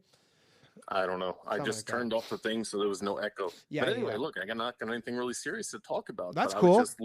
I've been, listening to the show, and I love it. This one and the Boys Cast, and appreciate it. This one's nice at night for walking the dogs. Have something to listen to. Cool. Yeah. Cool. Do you have any? Do you have any thoughts on any of the guests or anything? Well, the professor talking about Russia, Ukraine was super interesting, but I don't have anything intellectual to contribute. Okay. But you just called in to say what's up and just like the show? Well, yeah, that, and I guess just to give you a question in case you're interested in answering it. Absolutely. Absolutely. That's what the show. That is what the show is. Well, this guy just called about leaving California, going to Boise, Idaho, and a lot of us are in the same position. And I was just wondering what it's like for Canadians. Like if you're a Canadian and you grow up in Toronto, and you have some sort of idyllic, romantic ideas.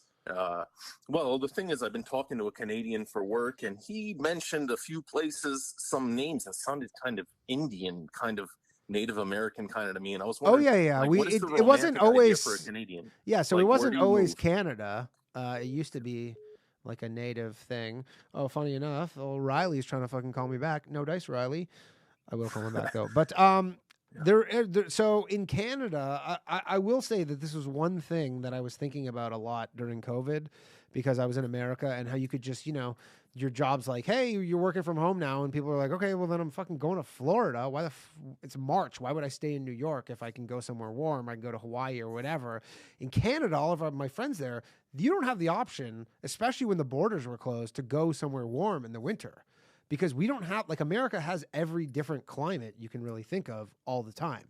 So, you really can have the life you want via like, nature, temperature, politically, for the most part. Like, there's obviously still in the same country, but Canada, if you're in Calgary or some shit and it's too cold, you could go to Victoria, British Columbia, where someone emailed from. You go there where it rains 6 months a year, but it's warm and it doesn't really snow.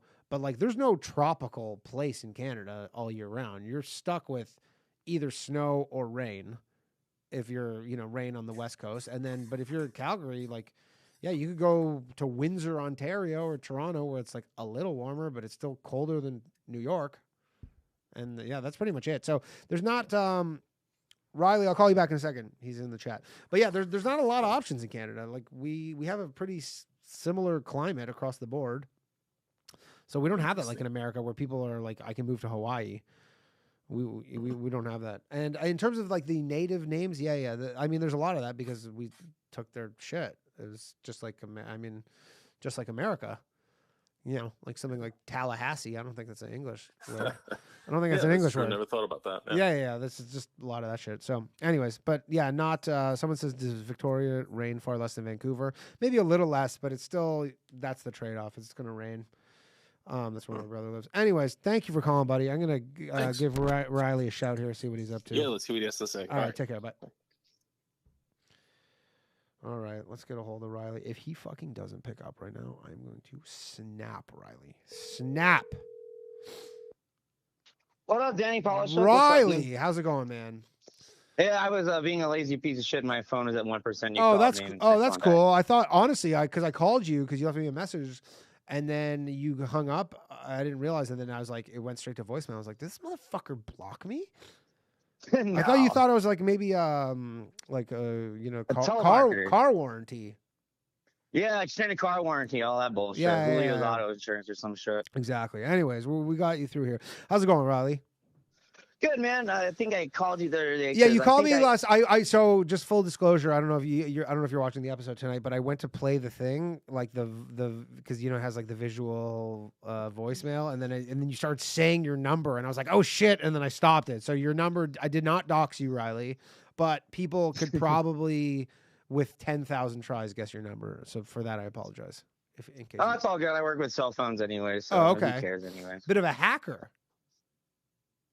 No. Say what? I said a bit of a hacker. Yeah, Not really. So I think I called you because the crazy next door neighbor situation. But I think was it a crazy? I think it was something about a chick, or is it a crazy next door neighbor who's a chick?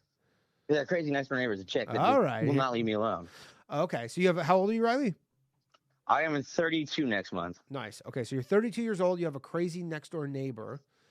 Mm-hmm. You live in like an apartment building complex? Yeah, it's like this shitty apartment complex in a small town in Northern California. Yeah, it's pretty. Okay. So every interaction, like it's just every 5 minutes, just can I borrow this? Can I have you help you do this? Kind of like damsel in distress business treats. And this bitch is crazy. I have to learn how to be a jerk. And I think the past week I've learned to be a jerk. So you have no romantic interest in her? Not one bit. So is she selection? Yeah, so is basically what's going on is she kind of is just like, I'm a woman, so she demands kind of like, is that how she comes off? I'm just trying to get a better picture here. Well, not only that, she just buys. She paid my internet bill last month. She paid your internet bill? Yeah, paid my internet bill. Why? Just so she could have the internet. But why didn't she just get her own internet? Like she wants to split the internet, basically? Yeah. Like, so she's coming at it as like, hey, let's split internet. Why would the two of us each have internet? Yeah, and then she's like, oh, can you watch my daughter? And, oh, can I leave some of my shit in my house? What? Yes, like, yeah, that's what I'm saying. Like, it's like red flag city. I mean, yes, but red flag city, that pertains to a woman that you're trying to have relations with. You're saying this is just your neighbor? I mean, you got to put some boundaries down here to be like, look, yo, I'm your neighbor. Like, we agreed to split internet bill. Doesn't mean I want to fucking, like, watch your kids. Have you ever watched her kids? Yeah, it's ridiculous. Like, I'm not the person to watch the kids. If you come to my house, it's like, is she trying to make you a stepdad? Apartment. Is she trying to make exactly? But like, do you think real dad went to jail? But do you think she's into you? I have no idea, but it bugs me. It's creepy. Just the constant, never-ending text messages and messages. Oh damn! It sounds like you've kind of gone too far. Like so from the sounds of it, and I can kind of relate to this. Is you probably were like, I'll be nice, and then she kind of took advantage, and now it's gone too far where the only thing you can really do is be not nice. I almost feel like moving to Mexico. This shit's crazy. I wouldn't move to Mexico. Have you considered Boise, Idaho? Our last caller. You know what? I love Boise, Idaho. Dude, someone from this part of California. It's kind of funny. It's like the only conservative part of California. It's the middle of nowhere in a desert, where there's a prison town. Yeah. Well, the previous caller, same deal, California, but he was from Santa Barbara, I think he said, and he's like, I had to get out, and he moved to Boise, Idaho. It says the shit. Oh, you can't do it. I moved literally from the same county as Santa Barbara County. Because I had 3 jobs and I had like 9 roommates. It's fucking ridiculous. That's a lot of roommates. Yeah. Yeah. So I hear what you're saying. You just draw some boundaries and. I would start. Well, I would no, I would not move to Boise, Idaho. First off, what I would be doing is you have to start putting in a solid, concerted buffer time for answering texts. So I don't know how quickly do you respond when she texts you? Usually immediately, but the last week I've just ignored it, and it's worked beautifully. Yeah. So exactly. So you see, it sounds like you're starting here, but what you need to do depends on how much of a message you're trying to send. If you want to go like the scorched earth message, you just don't reply back at all, which it sounds like you're doing. If you want to kind of the scorched earth policy is great. Yeah. So it sounds like you kind of figure this out. I would just, and then if she does text you again, you really want to take some time in between texts just to let her know that this is like a priority 0 level. And then, I guess, and so the only tie to her that you really have is your internet bill. Even the fact that she lives next door to me, I wish I could just move apartments and this would just be a non-issue. It's like the creepy neighbor situation. When's your lease up? I have no lease. I can move. But do you have are you pretty settled? The moving sucks though. To move over this doesn't seem necessary. Yeah. If anything, you would want to kind of entice her to move in some capacity. Maybe you could are you good with Photoshop? Not really. Do you have any friends who are good with Photoshop? I would say maybe set up. You remember that Publishers Clearinghouse thing where they would have those commercials where someone in a van came and gave you a check? Yes. So I think you could probably make up one of those checks for maybe like $100. I don't know what your budget's like for something like this. Make up one of those checks, put her name on it, rent a van. It's probably you're in for a $150. Maybe hire an actor on Craigslist, could get one of those for free. You need a cameraman, that's another $100, maybe $200. And then convince her that she won some sort of lottery, even though it's not real, but give her the giant check. And then hopefully she'll move. That's kind of off the top of my head, I think. You want to kind of get her to move, it sounds like, versus, because why do you want to move, right? Well, actually, this apartment is shit, but you know what? I like that idea. Why should I have to move? I like this. This is fucking $625. But also, if you're saying that your apartment kind of sucks, then maybe this will be the good kind of, maybe you're just getting comfortable and, you don't want to move because it's a pain in the ass. But if you can find, maybe there's a better apartment out there with less crazy. Actually, I kind of thinking about moving to Reno because I live in this little shit city like in California is near Reno. And I went to Reno. Yeah, go to Reno. Why not just make more money?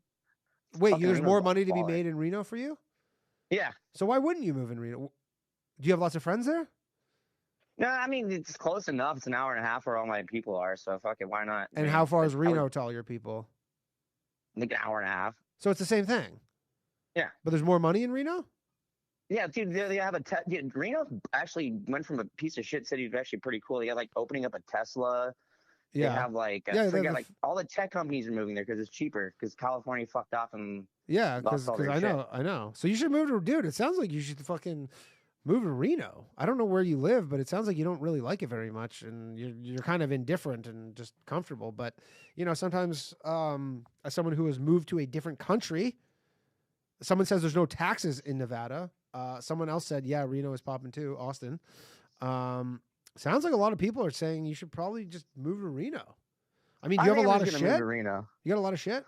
Like personal possessions? No, actually, I just started working with selling cell phones and shit. So I can work at different stores and fucking Reno seems to be where it's at. Yeah, do it, man. How old are you?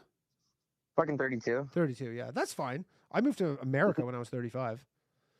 There's no reason why you can't move to Reno. No end to it. I love it. Yeah. You know what? I think I just needed a push to just get my ass out of this town because if you look up the town I live, it's Susanville, California. It's notably prison town, USA. There's 17,000 people live in the town and 8,000 were locked up. That sounds like shitty. And you're not even from there? No. So why'd you move there in the first place? Because the rent's so goddamn cheap. Oh, you basically were like, you found a place that had cheap rent. But the thing is, yes, rent is cheap. But if you're making less money at your job, you could probably go somewhere that's more fun to live, work the same job, and pay a similar portion of your salary as rent and live somewhere cooler. Yeah, I think Reno's the place. I mean, I think you answered all my questions. Move. It sounds like we have a solution to your problems. I'm glad you called me back. You're moving to Reno. Someone just said Susanville sucks. And I think that's from the guy who moved to Boise. Susanville sucks? Someone really said that? Yes, Susanville sucks. Valley people. That's what he says. Susanville sucks. Valley people. Wow. Okay, dude. You know what? Thank you, Danny. I appreciate the call, man. I think you really corrected. Dude, move to Reno. You gave me some direction. Dude, move to Reno. Call us back when you move to Reno. Let us know how it's going. I appreciate it, Danny. You have an excellent rest of the program. You too, man. Take care, Riley. Appreciate it. There you go. It's Riley. He's moving to Reno. We changed his life. We did it, guys. It didn't take a lot. All it took was just a annoying neighbor and, you know, a bit of a nudge. And he's going to Reno. Okay. Cool, Riley. I hope that works out for you. Let's play another voicemail. The line, Danny P, life coach. Yeah, I might do weed and call in. Adam, call it in, man. Call it in. The phone lines are open. I'm gonna go another 20 minutes. We're gonna do a 2-hour show today. So let's do that. Okay, here we go. We got a call. Hello, welcome to Low Value Mail. You're on the air. Who am I speaking with? Hey, man, this is Rob from Vancouver. What's up, Rob? How you doing? Lovely city, Vancouver. Yeah, not so bad. Was the last time you were here? The last time I was in Vancouver, good question. Probably like 3 or 4 years ago at the Comedy Mix. Remember that place on Burrard? Closed down. They used to have there used to be all these comedy clubs in Vancouver, and now there's zero. The only one that's left is in New West. Oh shit, New West is way out there. I know. But it's weird because comics are like, yeah, I'm going to do the comedy club in Vancouver. I'm like, no, you're not. But yeah, someone says there's everybody in BC. There are a lot of BC people. So anyways, what can I do for you? How can I help you? So I don't know if I'm looking for help, or anything you want to talk about in relation to any other callers or guests or anything. Yeah, I jot things down here and there. What I think is something I might want to call in about. Okay. So let's take a look here. So, my girlfriend, she buys pillow spray. What's that? Do you know what this is? No. So like you wash the sheets and then like you make the bed all nice and then you like do a couple spritzes of pillow spray. Is that like Febreze? Like perfume. It's like a perfume kind of. But it's like more of like a perfume. Yeah, like I imagine it's fairly like it is. I'm not gonna say it's super expensive, but I imagine it's like. But it's actually like the product is pillow spray. Yeah, like I think it's like it's not. She's not repurposing a perfume. This perfume is perfume, and this is pillow spray. Yeah. Oh no, 100%. Okay, I will say this category of. Okay, so I say this to my girlfriend all the time. Women buy the dumbest fucking shit, and marketers do not think much of you because they just have these products. My girlfriend buys these collagen chocolates. It's like $40 for like a tiny thing of chocolates. You're like, it's nonsense. It's all nonsense. They just take advantage of you. Well, that's what I was pillow spray. If you thought there was anything that like a cynical marketer couldn't sell to women. No, I don't. I honestly don't. It's like women are just, I don't know. I mean, men buy dumb shit too. I'm not like giving men off the hook, but they don't buy dumb shit. Like men buy like NFTs. Okay, men buy dumb shit. They go, look, this is like, it's a fucking JPEG. There's only 12 of them, and it was $400. And a woman's like, what the fuck? That's stupid. I spent $200 on pillow spray. Yeah, I mean, we're talking like there's a different like a factor, like a. Does it? Do you like the smell of it at least? I couldn't. I don't know. I don't really. Like it's not like bothering you, is it? Yeah. No, definitely not. It's just. I was thinking about this the other day. I'm like, there's so much dumb shit to buy. Yeah. And she's constantly doing it. She also has face mist. Yeah. Oh, face mist is my. I remember Evian back in the day had one where it was literally Evian water in a spray bottle, and I was just like, that's some of the dumbest shit I've ever seen in my life. They probably made millions of dollars on it. Oh yeah. I mean, again, there was the famous in the 80s, the pet rock, which was a rock in a box. The guy did make $1 million. I'm aware. But so she buys just a bunch of nonsense. She just likes buying this stuff. Is she can she afford these things? Is she going into debt to buy these things, or is it just discretionary income? Oh no, dude, we're fine. Like we own a place like in downtown Vancouver. Okay, so she's just like whatever. She likes to go shopping. I mean, there's the age-old philosopher Chris Rock who said women be shopping. Women be shopping. Women be shopping. I don't know. It's just how it is. Women be shopping. They like to shop. I hate to shop. Women like to shop, and I guess they like this bullshit. Does she buy a lot of stuff on like Instagram and all that? Like, is this? No, she's a big time. She loves to her weekends. She loves to walk downtown for like she'll go for like a 4-hour walk around the city and come Okay. home with a couple bags. Okay. At least she's getting some Yeah. exercise in. If there's any bright side to this, is at least there's an exercise component to it. Yeah, thank God. Yeah, you know. but yeah, the sprays and stuff. You know what I would do? I would take her spray. This is gonna be a good experiment.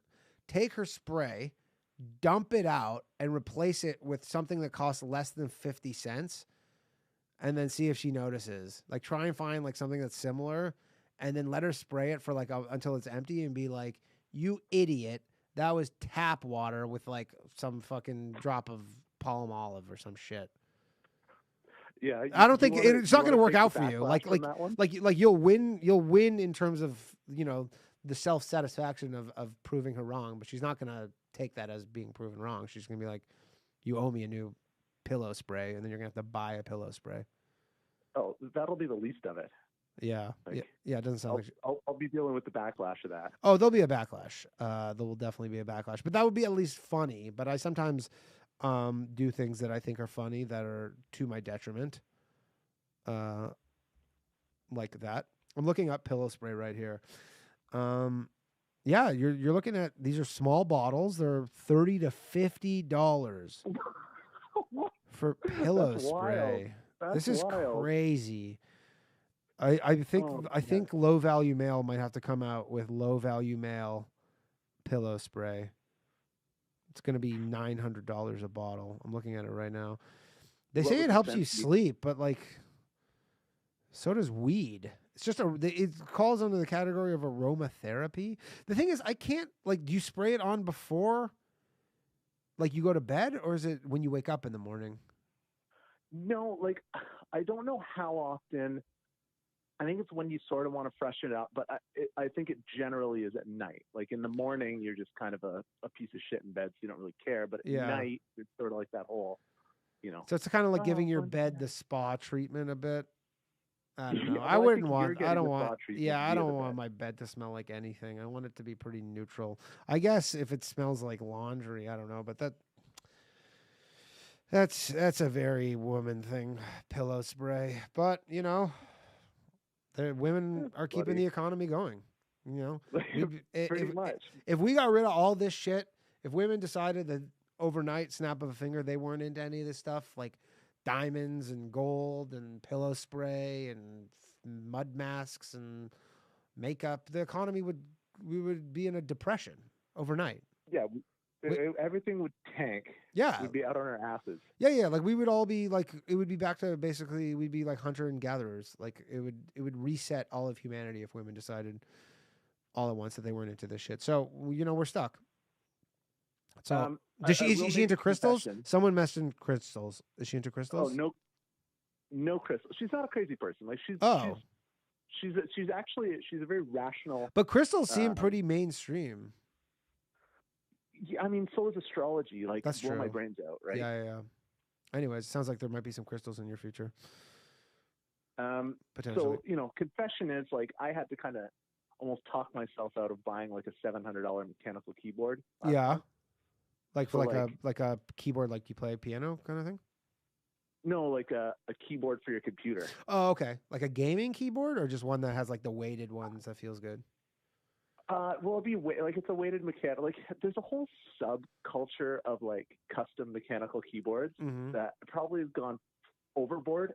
The only reason I mention is because yes, I'm not immune to insane purchases myself. I mean, I assume you work. It's like you got to buy some dumb shit sometimes, if you have the discretionary income, I guess. I'm not super into that stuff, but I do get it. I'll buy the odd thing that's, I think, is whatever. I bought an Oculus, and how's that treat you? It's cool. It's the coolest thing I own, but then I use it for 4 minutes, and you get severe motion sickness, and you go, all right, that's not quite ready yet. But it's cool. It's one of the coolest things I've owned. I don't ever use it really, but it is kind of cool. Yeah, I don't really get motion sickness from it, but it does like the strobe effect, like looking at a monitor from 2 inches away from your face, like kind of. Well, it almost seems like you're in a movie theater, but then there's this one game I played where you're kind of like, you can make yourself, your hands are like rocket like, launcher blaster things, like where it can move you around. And when you kind of like hit the thrusters, the frames, like apparently the issue is that it needs to be 8K in order for it to be smooth enough, and it's not, so it's a little jumpy, and it just like gives me motion sickness, which seems like a very common issue. So, but anyway, so it sounds like you have your own things with this keyboard. I didn't buy it, but you didn't buy it, but that's the difference. Is you thought about buying it, but you didn't buy it because you are more practical than that. Anyways, good luck with the pillow spray. I would still try and dump it all out and replace it with some bullshit and see how she, like go get like a pine needle and put in some water and then let her spray that shit and see how it goes. No, she's too, she has, I don't know, like there's some women you can trick like that. Women who like to buy like shit like this. I don't know. I feel like she'll know right away. Well, she does have like a really good sniffer. So. Oh, well then you're fucked. Maybe give her COVID, so she loses her sense of smell, and then do that. That bitch gave me COVID. Really? Yeah. That's not New very Year's. nice. That's not very nice of her. But she didn't lose her sense of smell. She didn't, and she was kind of like, on the couch for like a day with a little kind of cough, and I was out for like 2 weeks. Damn, dude. I know. Sounds like she's a keeper, though. Hang on to her. Yeah. Anyways, thanks for calling in, buddy. More money than me. All right, cool, man. Thanks a lot. Take it easy. Peace. Yep. Okay. That was, I forgot his name. I gotta get a piece of paper to write people's names down. Don't take it personally. I'm getting tired here. Everybody's talking about war and the stuff. We can't get a hold of Kevin Soldo. I apologize for that. We have some voicemails. Let's listen to the voicemails here. Danny, this is Grant. I don't know if you remember from the last week. I'm the low-value male that is dating girls that are younger than him, and one of them got taken away to rehab, and she has been instructed not to talk to me. So that's fun. That's what they taught her for 30 days in rehab, was not to talk to me because I am someone who's bad and drinks. Hey, I'll probably call in later. I hope the show's great, man. Rock and roll. I love the show. Later. All right, Grant. Yeah, that wasn't really a question, but he called in last week, and he had sound like it was a domestic, if you remember, a bit of a domestic dispute or something, and then the girl got taken away, and then turns out that Grant was the problem, which on Low Value Mail, we'll call a spade a spade. Sounds like it was Grant that was kind of sending her over the deep end. And, but it's also a good thing for Grant because he's going to get stabbed otherwise. So, okay, we got a call. We got a few minutes left. Take a couple more callers. Oh, we just lost the caller. We'll call him back. No, we had a caller from Quebec City. Let's see.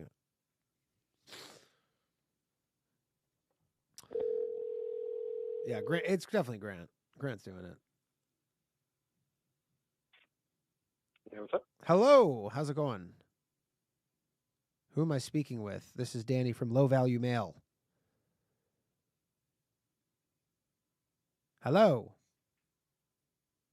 All right, he doesn't want to talk. He called, but he didn't want to talk. All right, we're going to call back this number right here.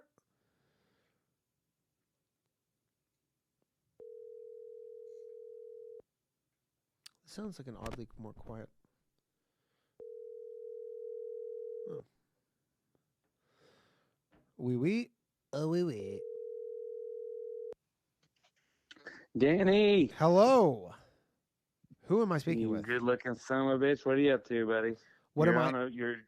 You're streaming. I'm sorry, that's not a good question to ask. Yeah. I'm streaming. How's it going? Hey, I'm looking for. You know what, man? My TV, the remote, quit working. This isn't. But I literally can't turn. Did you call? Did you call in a couple weeks ago? That's me, buddy. Yeah. I got a bone to pick. You got a bone to pick with me? Dude, I got a bone to pick. Okay, pick the bone. Pick Just the so bone. everybody knows the. I feel like last time maybe my tone messed things up. What I'm saying is sincere, but how excited I am is just to have fun. Can we all? Yeah. Does that make sense? Yeah. Okay. So anyway, bro, I'm telling you. What was your name again? What was your name again? I didn't mean to be like a chick last time, bro. That hit No, me in you the didn't. nuts. Well, So you my were a chick in the storytelling, sense I was that trying you're. to be funny, and you know what, bro? I got to laugh, and I started thinking to myself, I'm Will from Arkansas. Oh, Thanks Will, for how's it having me. going? Someone Long said in the time, chat. Someone second just time. said, "Oh fuck, this guy again." So I'm not the only. I'm not the only person who thinks that you're a little slow to the trigger on these stories. You're cool. You're cool. The only thing is I got to laugh, and the whole joke, what I was setting up, I got to laugh, and then I wussed out. I backed off on it, and I'm calling back to say I'm serious. I ran through all the good ones, and literally Yeah. the only ones up to snuff down here are in my family tree. I'm not saying I'm going and hanging out with them. I'm not saying I'm doing that. I'm just saying I'm really in that that So spot basically, down what you're here. saying is there's nobody left to fuck other than your immediate family. Exactly. Yeah. How do I have to say? I can't help you with that, but I gotta go, Will, because we only have a few minutes left, and someone else is calling. Thank you for Thanks, calling back, buddy. though. Go Appreciate get it, him, man. buddy. Hello, thank you for calling Low Value Mail. Who am I speaking with? This is Jeff from Chicago. What's up, Jeff from Chicago? Love Chicago, one of my favorite cities. How are you doing, man? Long-time listener, first-time caller. This is actually very weird. Yeah. I didn't expect to get through. Yeah. I mean, well, I cut off Will, who was called back because he called back to kind of finish a long-winded story from 2 weeks ago. Gotcha. And I wanted to talk to you, Jeff. Well, Jeffrey? thank you. Jeff. Jeff. I have a weird question for you. Hell yeah, let's go for it. So, me and my wife are moving to a new house in Chicago. Okay. That is in a decent part of town, but there's been a string of home invasions on the block. We're getting a security system in the house, but I grew up with guns. I'm very comfortable with guns, but my wife is very scared of guns. And I would feel more comfortable with one in the house. What is the laws surrounding guns there? Are you allowed to possess them? Yeah, you're allowed to have them in the house. There's like certain laws that you can't have anything like extreme, but I basically want like a, self-defense shotgun in the house that, just to have it under the bed, nothing crazy or anything. Yeah, but just a deterrent. Super anti-gun. Do you have kids? But we're looking, not yet, but we are doing some family planning right now. Okay. And so she's just, and how many home invasions have there been? A string. We're basically moving to like the honeypot of Chicago. Oh no. Yeah, it's not great. And is she's just kind of just ideologically opposed to guns? Yeah, and like we've been shooting in the past and she hates it. But I mean, like, I don't know how else to describe it, but she just like is very anti. Even though she's a great shot, she's done very well. Well, I think is it the assumption that should there be a home invasion, she's not even gonna have to deal with the guns? That's gonna be a you thing, anyways. Like, is she like, I don't want to have to do this, or is she like, what's her exact issue? She just hates guns. Hates guns. It's like more of like afraid of the concept of having a firearm in the home. And just because, will she allow you to have some other kind of weapon? I mean, we have. Can you get one of those like boring, like those Elon Musk flamethrowers? Would you be okay with that? I could ask. Okay, what about this? What about a gun, but no ammunition? Just a deterrent. I mean, that's stupid to have, but like, what's she worried about? That like someone will break in and you'll go to grab the gun, you'll point it at them, they'll like get it from you, and now they have a gun? I don't know, but I do like the idea of just having a gun without the actual ammunition, because if you have a shotgun, all you need is like that chick chick. Yeah, exactly. I mean, you could just get like an airsoft gun or whatever, or like a prop gun. I mean, that's not ideal, especially if there's real crime. I'm not. There is real crime. Yeah, I mean, it's Chicago. That's a tough one. I don't really know. You almost need to go take her. You know what you should do is go move in and then start introducing yourself to all the neighbors, but specifically the ones that have been home invaded. And then hopefully they will kind of be like, you know, you should really get a gun. And if enough, especially if it's the wives, you know, the wives are like, you know what, I really wish we had a gun. Sure. That kind of thing. Maybe that'll do it. I don't know. That's a tough one because obviously you're not going to win this fight with her, but yeah, like if she's like real, it doesn't sound like it. Anyways, good luck with that. I got another caller I got to take. No, care. thanks, Danny. All right, take care. Bye. Love you guys. Thanks, man. Hello. Who am I speaking Hello. with? This is I don't want to use my real name because of my question. You do not have to use your real name. You can use whatever alias you want. This is not a very professional show. You don't even have to give me a name. It's not consequential. How can I help you? I see. Where are you calling from? I'm calling from Toronto. A few friends and I saw you perform when you were here just before Christmas. Oh, cool. Yeah, that was a real super spreader event right there. I 100% got Omicron there. I don't doubt it. It was an awesome night, though. You guys were great. Yeah, it was a fun night. I had a really great time. So what can I help you with here? We're going to take, it's 11:30. We're going to take a couple more callers. We're going to wrap this up shortly. But what can I do for you? So I'm usually in a pretty good mood. However, feeling down on my career and job lately. And I think the reason is I work in capital markets. It's so frustratingly awkward to take a vacation or take time off. Yeah. So, for example, I was supposed to be off work today and the day before, Monday and Tuesday, but I came back from vacation early, so I was in the office today. And instead of it, oh, thanks for canceling your plans and coming on in, it was, oh, wow, hey, you're back. Like it's a big surprise, like you've been gone for one day. It's as if you've never been in the office before. Uh-huh. Oh, like they were kind of like treating you like the nerve to take a vacation? Yes.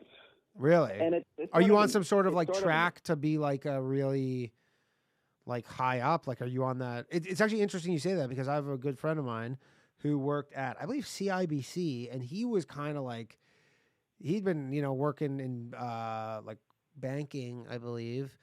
And I talked to him a few weeks ago. And he's just like, yeah, he's like, I just fucking quit. He's like, I just couldn't do it anymore. He's like almost 40. He makes good money and all that stuff. He goes, I got my Christmas bonus, and I just was like, fuck this. And he just quit. And then they were like, hey, can you not quit? And then they let him go on like a 1 year like leave of absence, like where unpaid leave of absence, where his job's waiting for him if he wants to come back. But he was just like straight up like, yeah, I don't want to work 60 hours a week at this bullshit for the rest of my life. Yeah, that's sort of how I'm feeling at the moment. I don't work at such a big place, so Yeah. that sort of taking a leave or whatever wouldn't be an option. But it's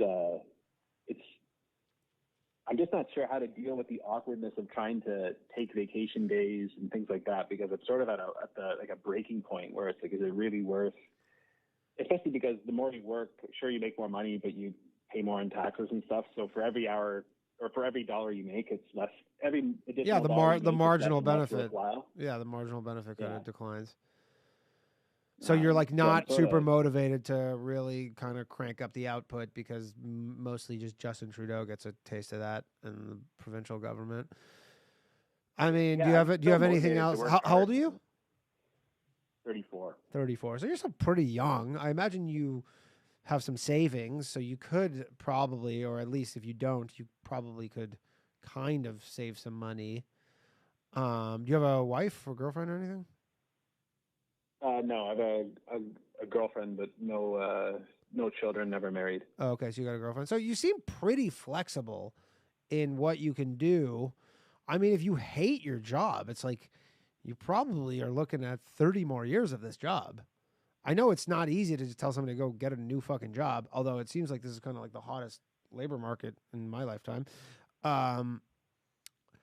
But yeah, I mean, if you really hate it, oh, sorry.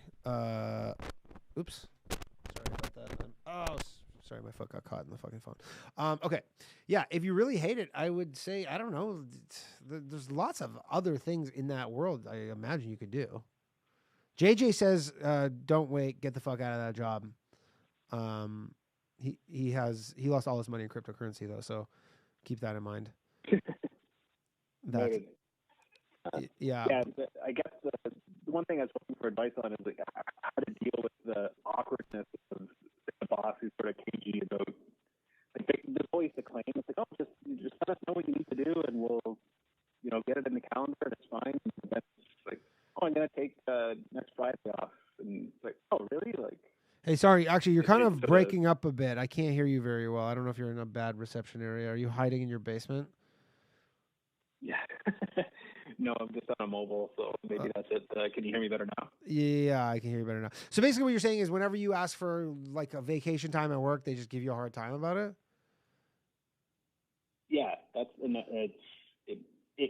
it's so awkward and frustrating to do it that it sort of makes it not even worthwhile to take a vacation day because it's just like, oh, I just don't want to deal with it. I don't want to. Is this coming from like a single person, or is that just the culture where everybody's just like, if you take a vacation, you're a piece of shit? It's sort of there's a couple people that always seem to rub it in that you've taken a couple days, but then there's but it's sort of the overall culture where it's like, are those welcome back? Are those people rubbing it in because you think they're kind of jockeying for position and they're kind of trying to like are they competitive? So they're kind of saying like, you know what I mean? Like they're almost trying to bring you down a little bit because that might be beneficial for them in the hierarchy. To be like, I'm not a vacation guy. It's an interesting point. I don't know. I would say those people, you gotta assert your dominance over them somehow in some other capacity. You gotta it sounds like they're playing a bit of a game with you when they do that. Because I mean, if you need to take a fucking vacation day, whatever, you need to take a vacation day. I mean, do you guys not all work from Zoom anyways? No, we've been in the office. You're back in the office? Pandemic. Yeah. Yeah, I mean, someone said, quit, your boss is a fuck, but you're not even saying this is necessarily your boss. Like, is this your boss who's doing this, or this is just other people? It's my boss is part of it. Your boss is part of it. Yeah, this is a tough one. I mean, I would say just take the vacation, and I mean, it doesn't sound like they're going to fire you. It sounds like you, if anything, you maybe need to stand up for yourself. Like maybe if you can kind of put together some sort of just information to be like, look, in my, I'm more productive than you, even with my days off. So what the fuck are you guys doing? Like, I don't know if it's that kind of want it to be that adversarial. But I don't exactly know what the answer to this is. But yeah, see, people say be assertive is a good answer.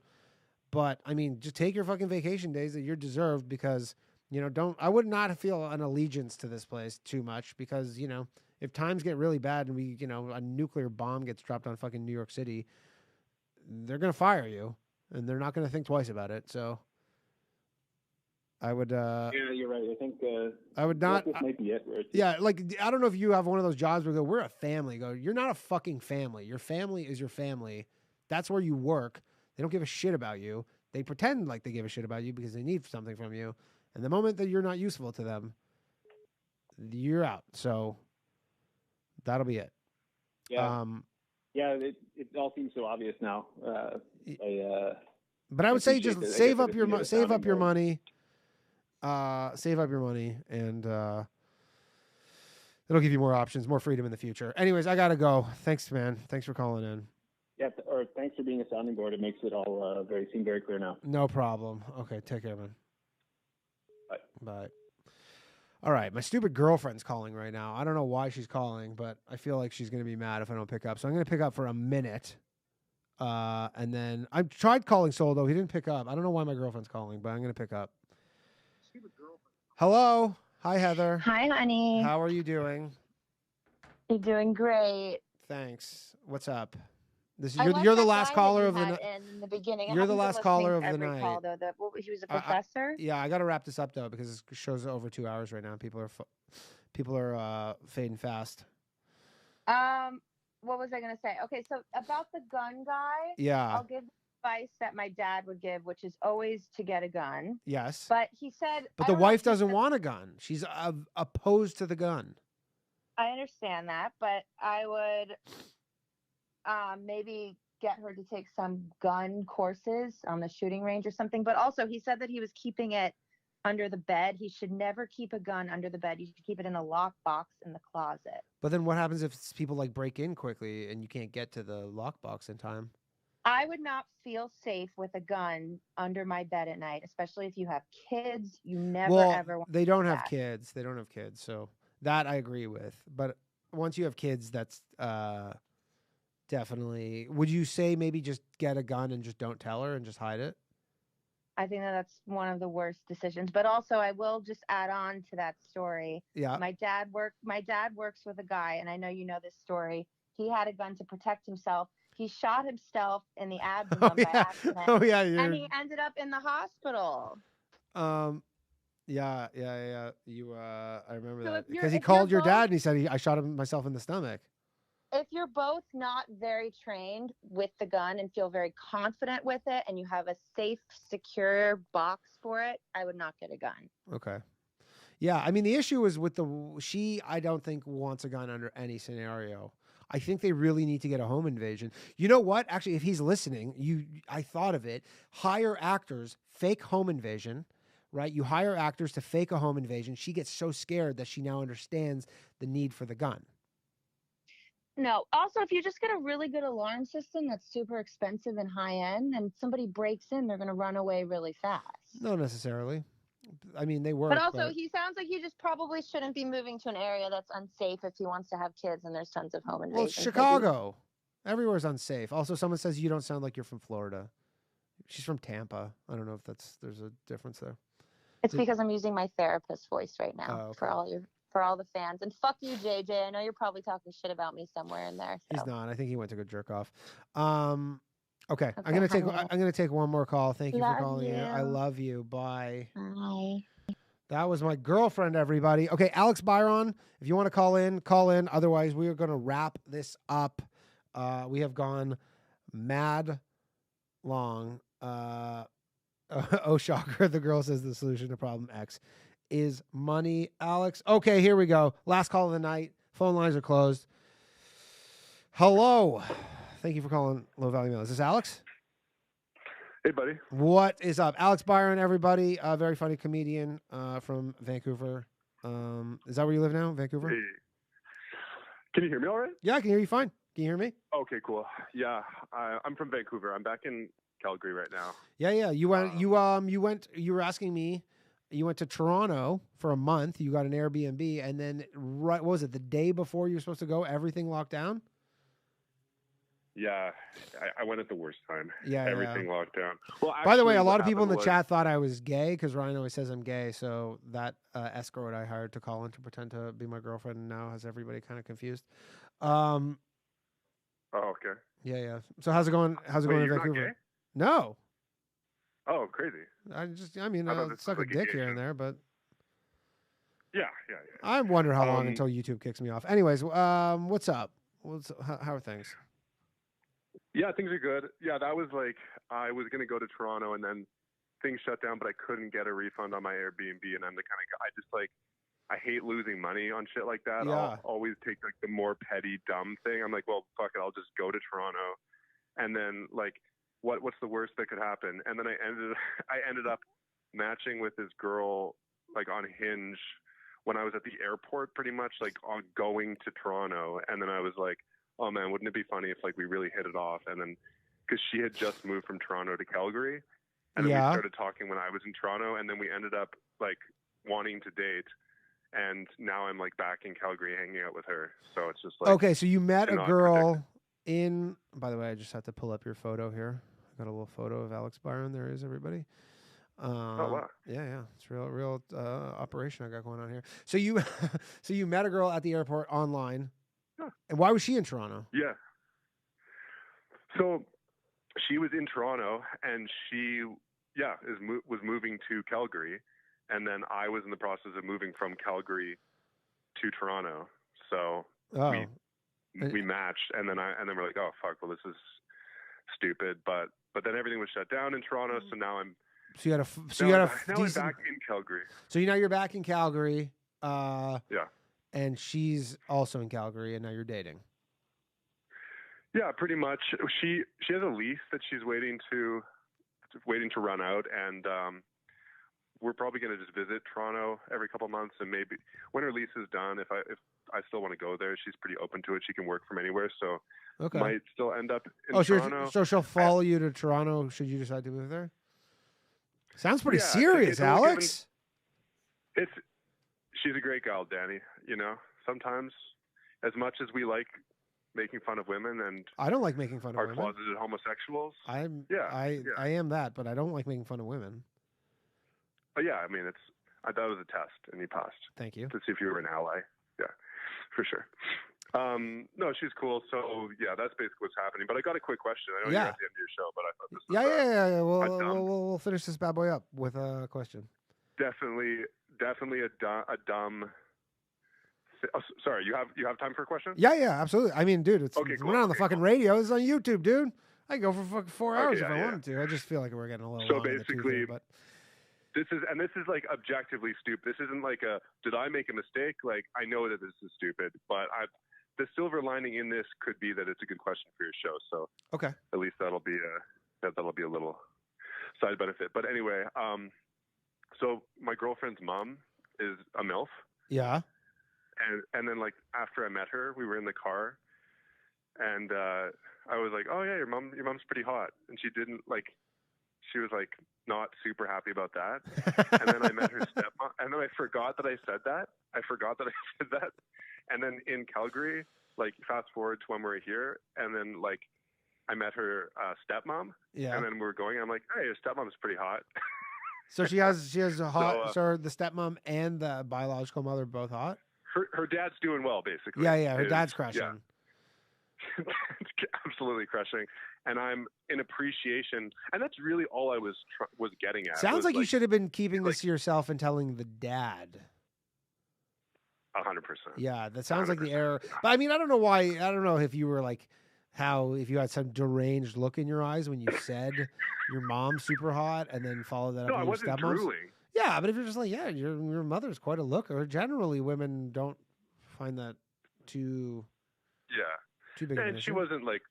she wasn't raging at me, but I did try to think like, okay, I'm trying to visualize like if I introduced my girlfriend to my stepdad, Yeah. and in the Uber on the way home, she was like, "You're like, man, I can see the bulge through the pants. Your stepdad's hot." I don't know how I would take it. I'd like to think that I'd be like, Well, the bulge "Fuck in the yeah, boys, pants would be a line for sure. Sure, I'm exaggerating. But yeah, I know. Yeah. But if she goes, yeah, if she goes, your stepfather's a very handsome man. Yeah, that's not bad, That's right? fine. That's on par with what I said. Yeah, that's fine. I don't think there's Yeah, anything this wrong is the with that. best I mean, the advice thing show is, ever. You're just like, yeah, you're making good decisions. yeah, I don't think that was a bad thing. I think if anything, and if she was taking an issue there, then I mean, that's something with her. I mean, my advice will be like, if she's kind of making a big deal out of this, she's going to be making big deals out of all sorts of small shit in the future. Well, maybe I'll Alex, try you this need to thing. drop her. No, I'm kidding. Yeah, move back to Toronto. Move back to Go Toronto. Airbnb. It's not too late. I know. Yeah, I mean, basically what I'm saying in a slightly indirect way is that like her dad is a high value male Yes. who's able to attract beautiful women, and she has the same genes. Uh-huh. That's her dad. Meaning, I'm basically saying that she's hot. If I'm saying that her dad can attract beautiful women, I'm basically saying that she's hot. And you're complimenting Right? her genetics overall. Yeah. Yeah. Yeah. Yeah, I'm going to stick to what I said earlier, which is that she's going to make us think about other shit if she actually was really cared about this. And I don't know if she was kind of jokingly like, don't call my mom hot. But like, do you think she's like, has she ever like lost a boyfriend to her mother? Is her mother like that kind of crazy? 1 second. Christy, have you ever lost a boyfriend to your mom? No. No. But it's interesting because her mom is like 50 and Yeah. she's dating a 37-year-old and I'm 33. So she's, Oh, maybe so that's why you, she's like you're in the well, 30s. yeah. It's like I think what she's concerned with is that it is Right. possible. It's not out of the realm of It's not- possibility. Yeah, it's not, and her mom's TikTok famous, and I got a pretty good following on there. So the Oh, here we connections are go. a little Yeah. too close, right? Yeah, I guess. Yeah, Maybe that's why. Yeah. All right. Well, yeah. Someone said, well, people are going, what the fuck? She's there. You know what someone said? Good. Naomi says, buy her some pillow spray for forgiveness. I don't know if you were listening earlier, but bitches love pillow spray. That honestly, I wasn't listening earlier, but non-ironically, that does sound. I don't know what that is, but it sounds like the kind of things you would buy at Winners. It's a it literally it's a spray that you put on pillows to make them smell good. Okay. Pillow spray. Okay. Yeah. All right. Do you spray it first, and then they lie down in anger, and they're like, "Wait, what is that?" Yes, and it's then like you're soothing "Huh?" and calming and all that stuff. Yeah. Yeah. It's all those things. Lavender. Exactly. That's yeah. Yeah, they have all sorts of Okay, things. It's just dumb shit women buy. Cool, man. All right. Well, congrats on your relationship, by the way. I'm glad you guys are still. Yeah, together.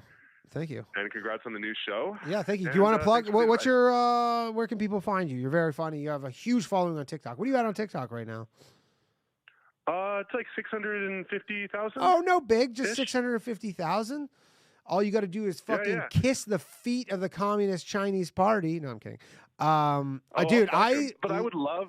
How many? I am unable to navigate TikTok. I post something, I'm like, this is nothing, and then they're like, you've been banned for a week. They have it out for me. Yeah, we can talk more on we can talk more on Instagram or something. I think you might have dealt with some shadow banning stuff, but it's been like that for a year. Yeah. I honestly got I got a couple things on videos where they go, we took down this video and your account's banned for a week, and then I would get a new account, man. Yeah, I would honestly get have a been new thinking account. about your that. numbers are so low, it's crazy. Make a low value mail TikTok. Yeah. And maybe talk. But to me I before honestly you feel do like it, it's and tied to my IP address on my phone or something, because I at one point got a notification from TikTok saying I was suspended for a week. This is when it got really bad, and it wasn't even relation to a video. Normally they say it's because of this video, and then one day they just go, your account's been suspended for a week, and there wasn't a thing. TikTok, dude, TikTok is crazy. So the kind of access they have to your phone, I know this guy, and he created an OnlyFans account. Yeah. And the day that he did it, TikTok started removing 60 followers a day from his account. And he looked at the analytics. I didn't believe him at first. He showed me that's how far they will go. They'll actually remove your followers. You know what? Now that you say that, things started going downhill when I made that photo from Tiananmen Square, my background on my phone. Literally, I made that background, the guy getting smushed by the tank. I think things have not been going well since then. So I wonder if that has something to do with it. You mean the traitor? Yeah, the traitor. Who was a terrorist who got the killed terrorist. by the Chinese Yeah, the hero? terrorist traitor who got what was coming to him. Yeah. You're not learning, Danny. Come on. I know. I got to learn all the right Get language. the Winnie the Pooh shit off there. Yeah. Yeah, the Winnie the Pooh. Yeah, they don't like that. But yeah, can I plug my podcast? Yes, absolutely. Please plug your podcast. That's the one thing I'm really trying to grow. It's called the Mean Streak Podcast. Mean Streak. The Mean Streak Podcast. Yeah. All right, everybody, go check out the Mean Streak Podcast. Alex is very funny. All right, man. Thank you for calling in, dude. All right, take care. All right, have a good night. Later, buddy. Okay, that's been the show. We are done with the phone calls. I am spent. Thank you very much, everybody, for calling in. I appreciate you. Go join the Discord. I will put in the description for the YouTube. Join the Discord. If you want to join the Patreon support, there are limited $1 spots, and then it'll go up to $5, and you can be a $1 person for life.